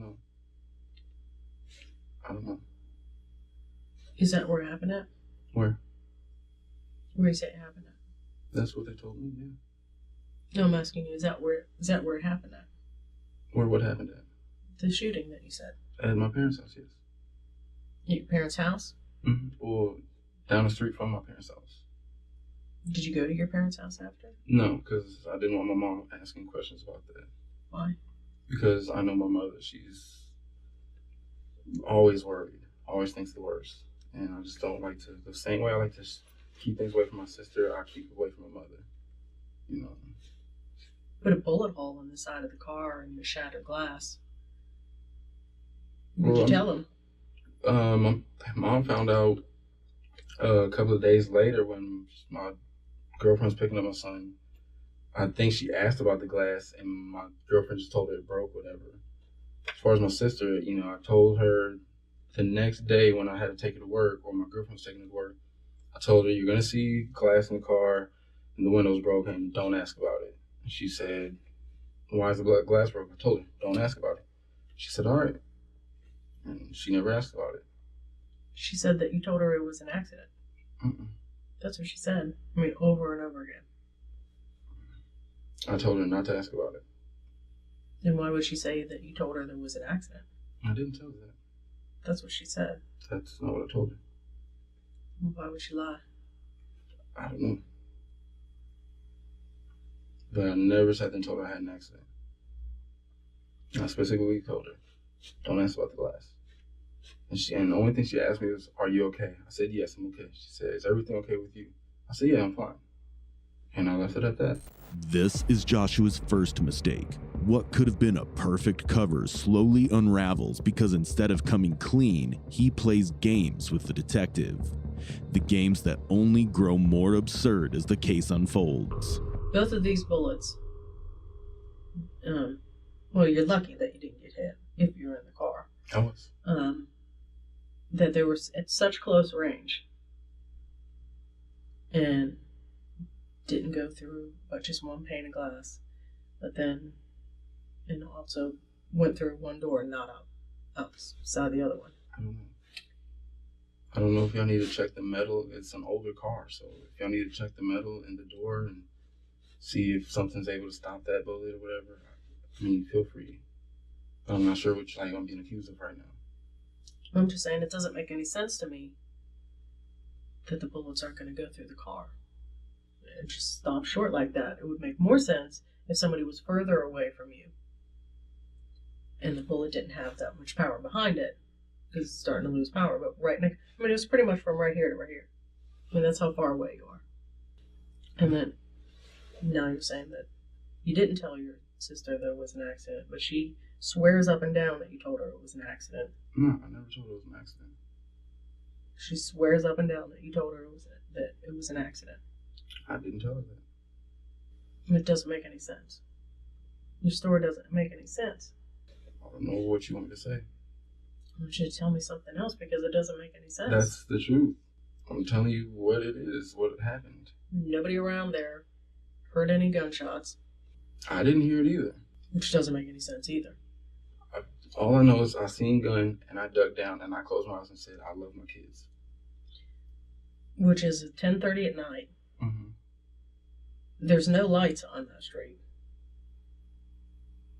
But you happen to see a dark hand with a dark gun come out the window. When I'm driving and then I see my light sitting there and I just see something like that come out, that's why when they asked me was it a revolver or the automatic, whatever, I said, I don't know. I just seen something go like that. That's what I saw. And as soon as I saw it, I just dug down and closed my eyes. Because if I was trying to kill you, and I'm coming towards you, right, I'd be shooting, I'd be unloading. I mean, what kind of criminal doesn't try to unload when they're doing a drive-by? I don't know. I mean, you would think that your front windshield would be hit, because I'm sure they weren't, skating by. That doesn't make any sense. Two vehicles coming this way, and your front windshield doesn't get hit, and the bullets barely pass through the vehicle. I don't know what to tell you. Tell me the truth of where I'm telling this you the happened truth. I'm telling you the truth. I showed them exactly where it was, and then they said, where exactly the shooting happened. I said, I don't know. Why didn't you haul ass out of there? I certainly, if somebody just shot at me, I don't know. I wouldn't stop right there. Well, I didn't stop where the shooting happened. You turned right on the thing and then stopped right there. Yeah. I'd be hauling ass. Well, I don't know. I reacted the way I reacted. The detective now sees through Joshua's setup. In this room, he's no longer the clever manipulator he thought he was. The bullet lodged in his car matches the one that killed Danielle, and with that, Joshua's carefully constructed story begins to shatter into pieces. But you're thinking the worst. I'm thinking, okay, she might be passed out from drinking. And when the cops come, I'm thinking, okay, damn, what the hell's going on? I'm still here. Okay, did she OD? She's anybody that I've ever talked to, the only thing they ever talk about was her getting high every once in a while. Mm-hmm. She never bought it. She never sold it. People would just come over and get her high. This would sell it. How's she gonna get the money? She don't have a job. I don't know. I don't know how she got cigarettes half the time other than me. But I'll buy her some cigarettes here and there. And then all the alcohol. She had a lot of alcohol that in the past. Well, from that point, from like 2 months going back. She never went out anywhere. People would bring it to her. She would tell me when she's going out. When was the last time she went out? Well, other than her saying that she was supposed to go out that Friday and Saturday. I know New Year's, she said she was going out. Prior to New Year's. She told me she was going to, and she was lying about stuff because I just talked to her cousin and asked her on Christmas Day, did she go to Savannah? And she told me no. And she told me Christmas Day she was in Savannah. Because my mom wanted to see Thanksgiving, that didn't happen, so my mom wanted to see Christmas Day. Told Danielle. Danielle said fine. And the day before Christmas, Danielle told me, I'm sorry, I'll make it up to you, but we're going to Savannah or whatever. I said, okay, what time are y'all going? She told me it was 4 ways to, 4 ways back. And this is what me and her cousin talked about. She said 4 hours to get there, 4 hours back. I said, okay. Come Christmas Day, I'm making my rounds to family and friends, whatever. I call her at like 2 in the afternoon. It was between like 12 and like 4. It was like early in the afternoon.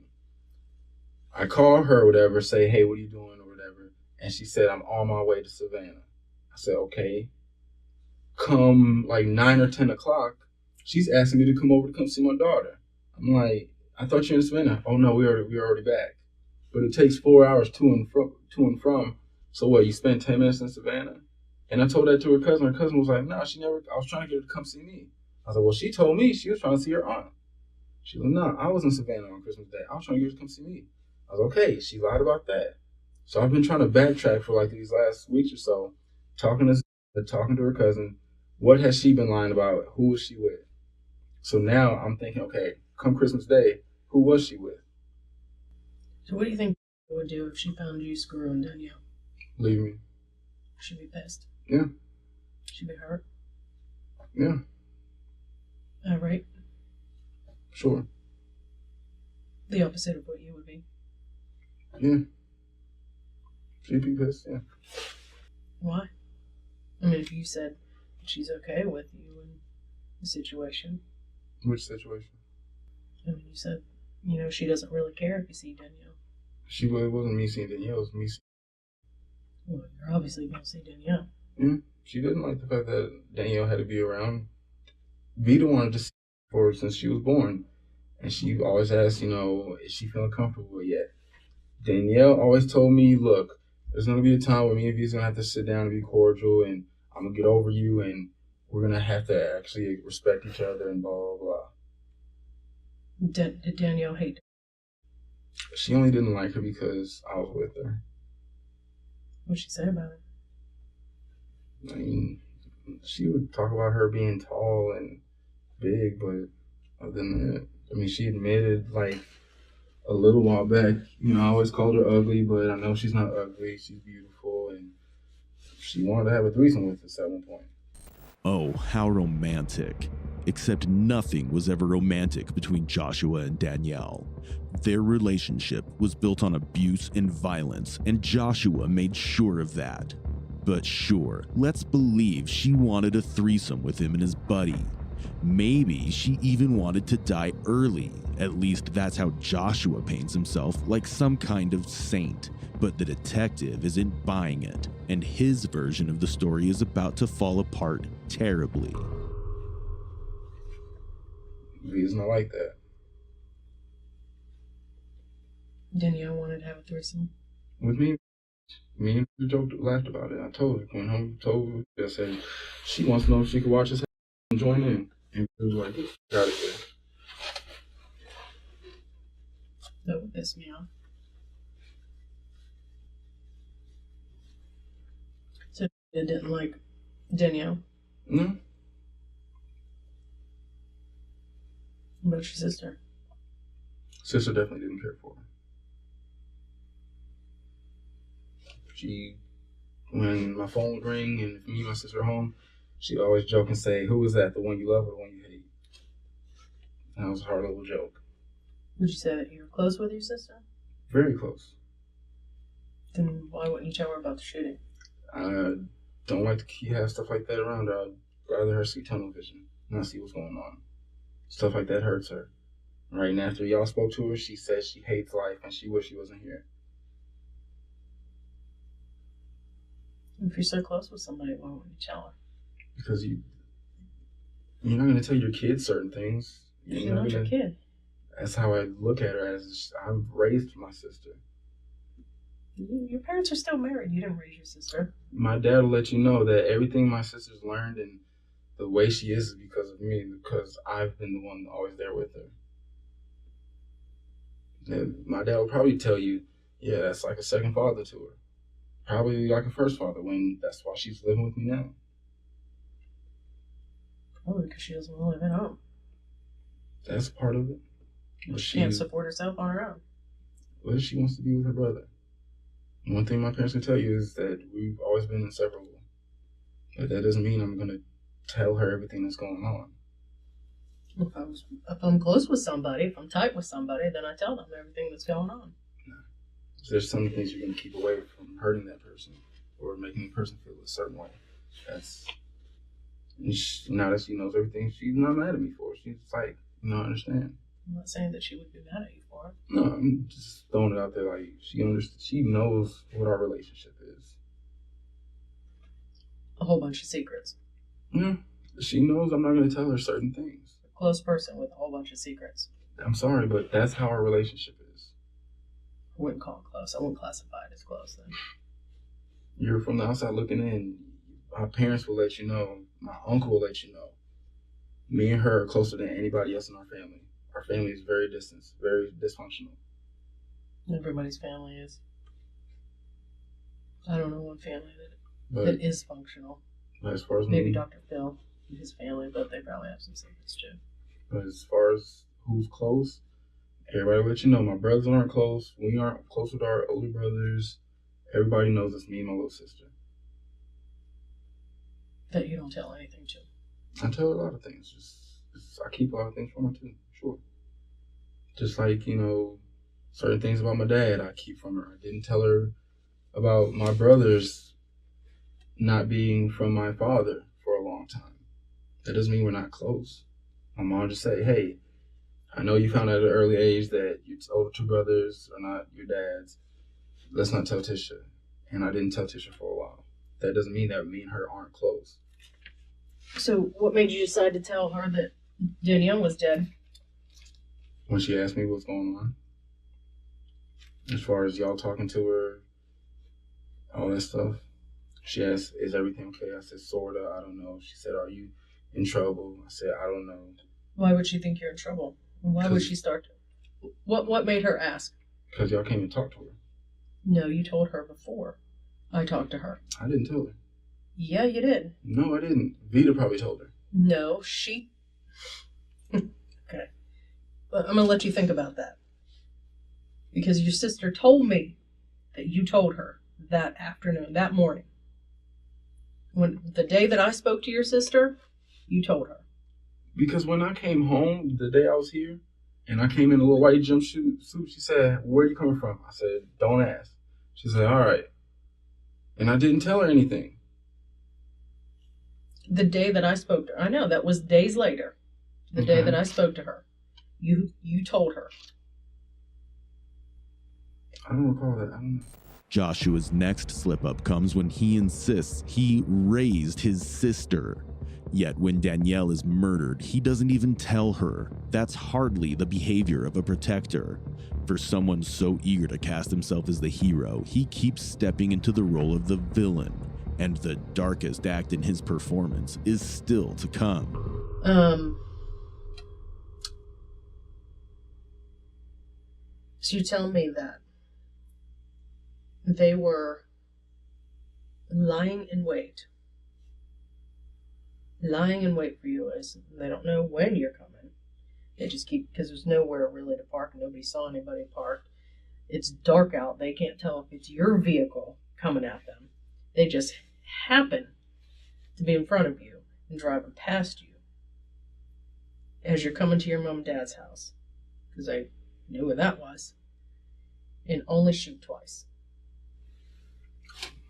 Does that theory hold water? I don't care anymore. But does it hold water? I guess, sure. How does that hold water? I don't know. I'm not the one that's investigating this. All my main focus right now is making sure my daughter is okay. Trying to find out if, okay, she's with grandma. Fine. Is she in that house? Are y'all still looking at that house, making sure nobody's going over there? Because I don't know if somebody out there is still pissed off with me. Obviously, don't nobody know where I stay because nobody knows where I stay. So, hell, if they still pissed off with me or whatever, I'm still worried every day when I go to work, is somebody going to go back to the house and finish off some shit? I don't know. Does that theory make any sense to you? It doesn't hold water. Tell me how it holds water. I don't know, and I don't care anymore. But you should care because your life is on the line. How? Because if you're saying these people want to kill you, then everybody knows where I work. Then why wouldn't they come to your work? Why would they drive by? I don't know. I mean, you brought up a good point. Why wouldn't they just come to your work and walk up at you in the parking lot and cap one off in your head? I don't know. Number one, if I'm going to do anything, I'm not going to go to nobody's job because I know everybody's job has a camera. No, they don't. Not Goodwill. They don't have cameras outside. Yes, we do. We had two. One was broke. We have three outside. Broke. One was broken. One's broken, but we have two other cameras outside pointing to the parking lot. The one with you and where she said that Danielle said that she tried to run her over. There was no video footage of that. These people don't care. All they got to do, you know how many times people kill each other or rob each other? All they got to do is put their hood up. And nobody's going to know. I mean, you brought up an excellent point. Why wouldn't they just come to your work? Because Danielle knew where you worked at. Yeah. I mean, that's a really good point. I never even thought about that. I'm still waiting for the day that somebody says Josh to the donor door, and I go to the donor door and somebody pulls out something and pops me. I'm waiting on that because I feel it. And every time they say Josh to the front, Josh to the donor door, I say red line. I'm saying, who is it? Oh, who is it? Oh, it's a customer asking a question about this. Well, what do they care now? What do they care to kill you for now? I'm not. Hopefully Danielle's they're not. dead. And that's what I'm assuming. I don't know. Maybe it's done. But I'm still worried about my daughter.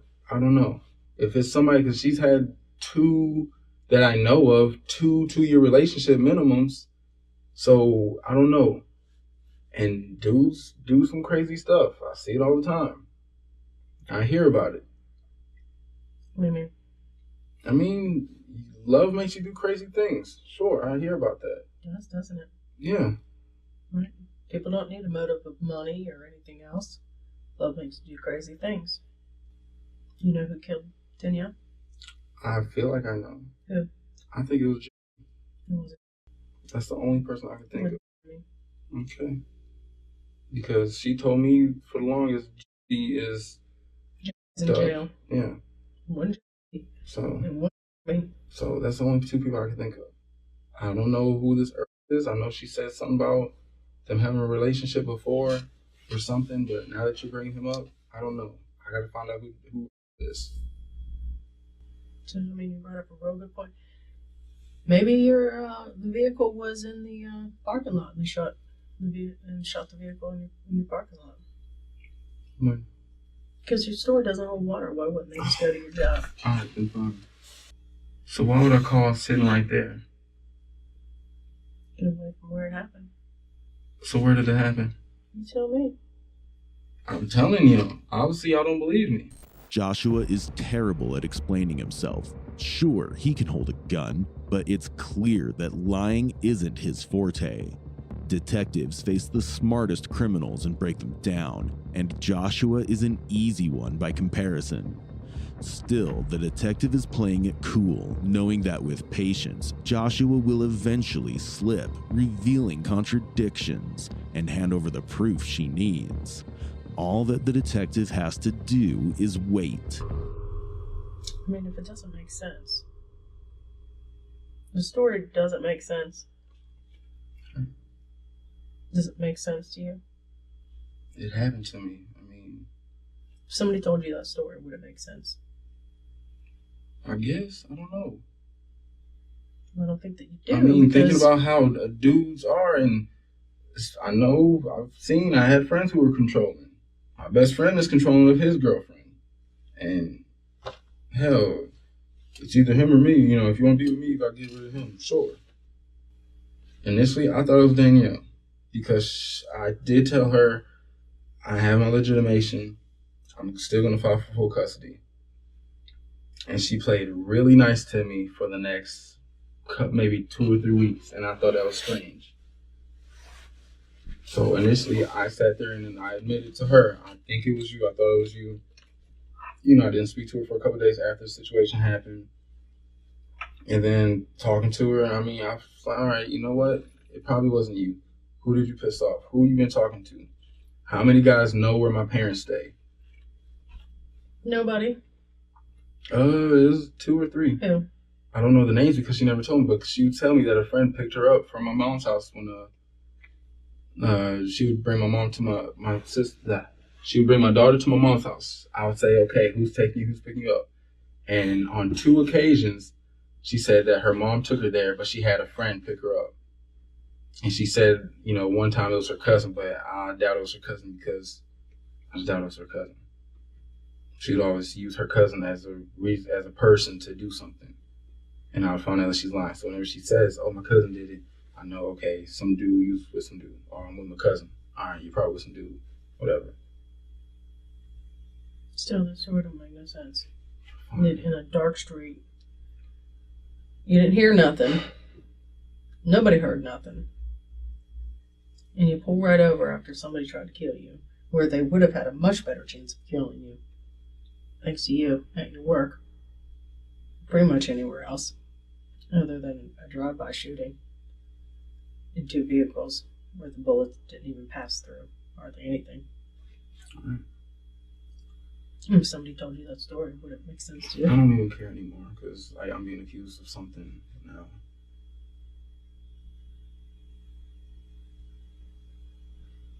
Well, obviously it wouldn't make sense to you.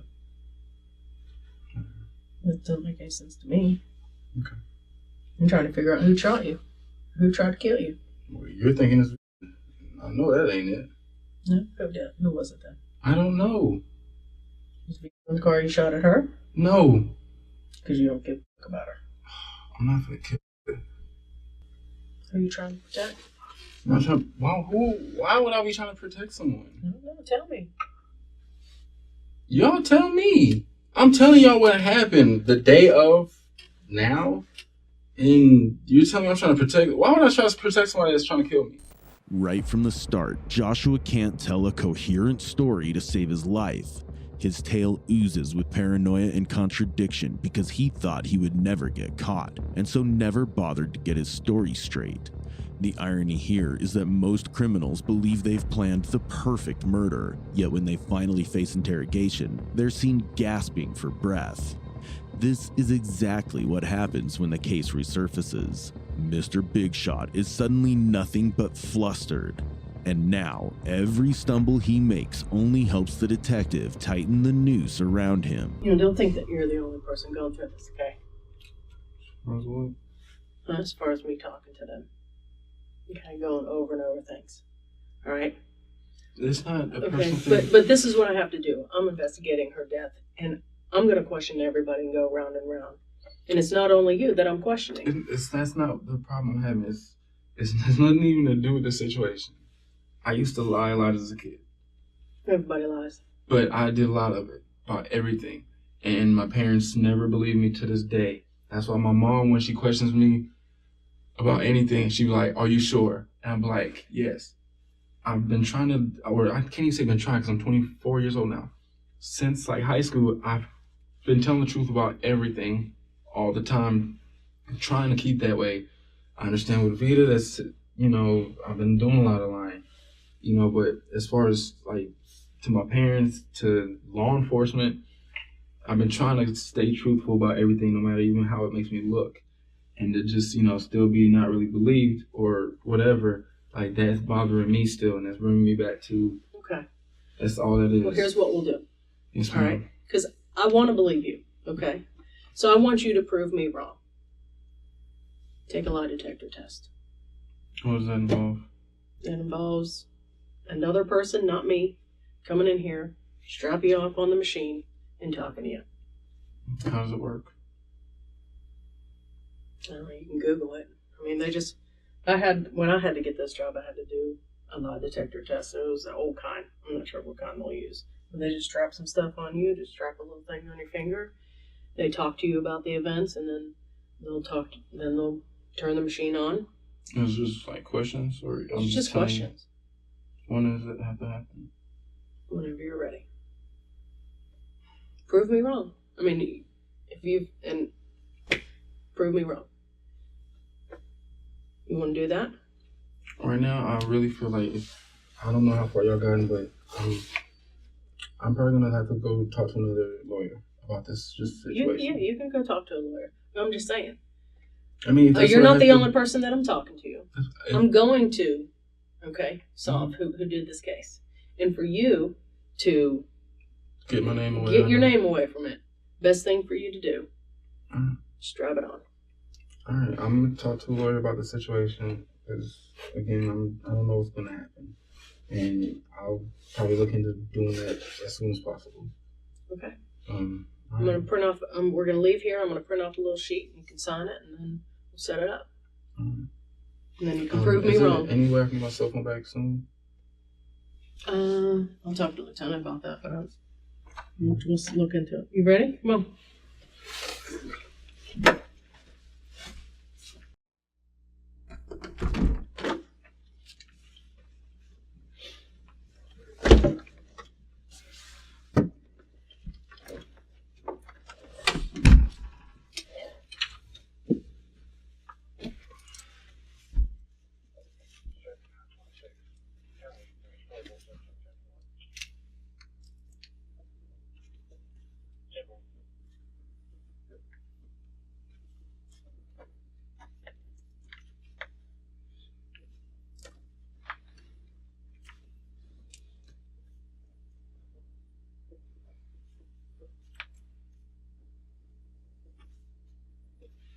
Hi, Josh.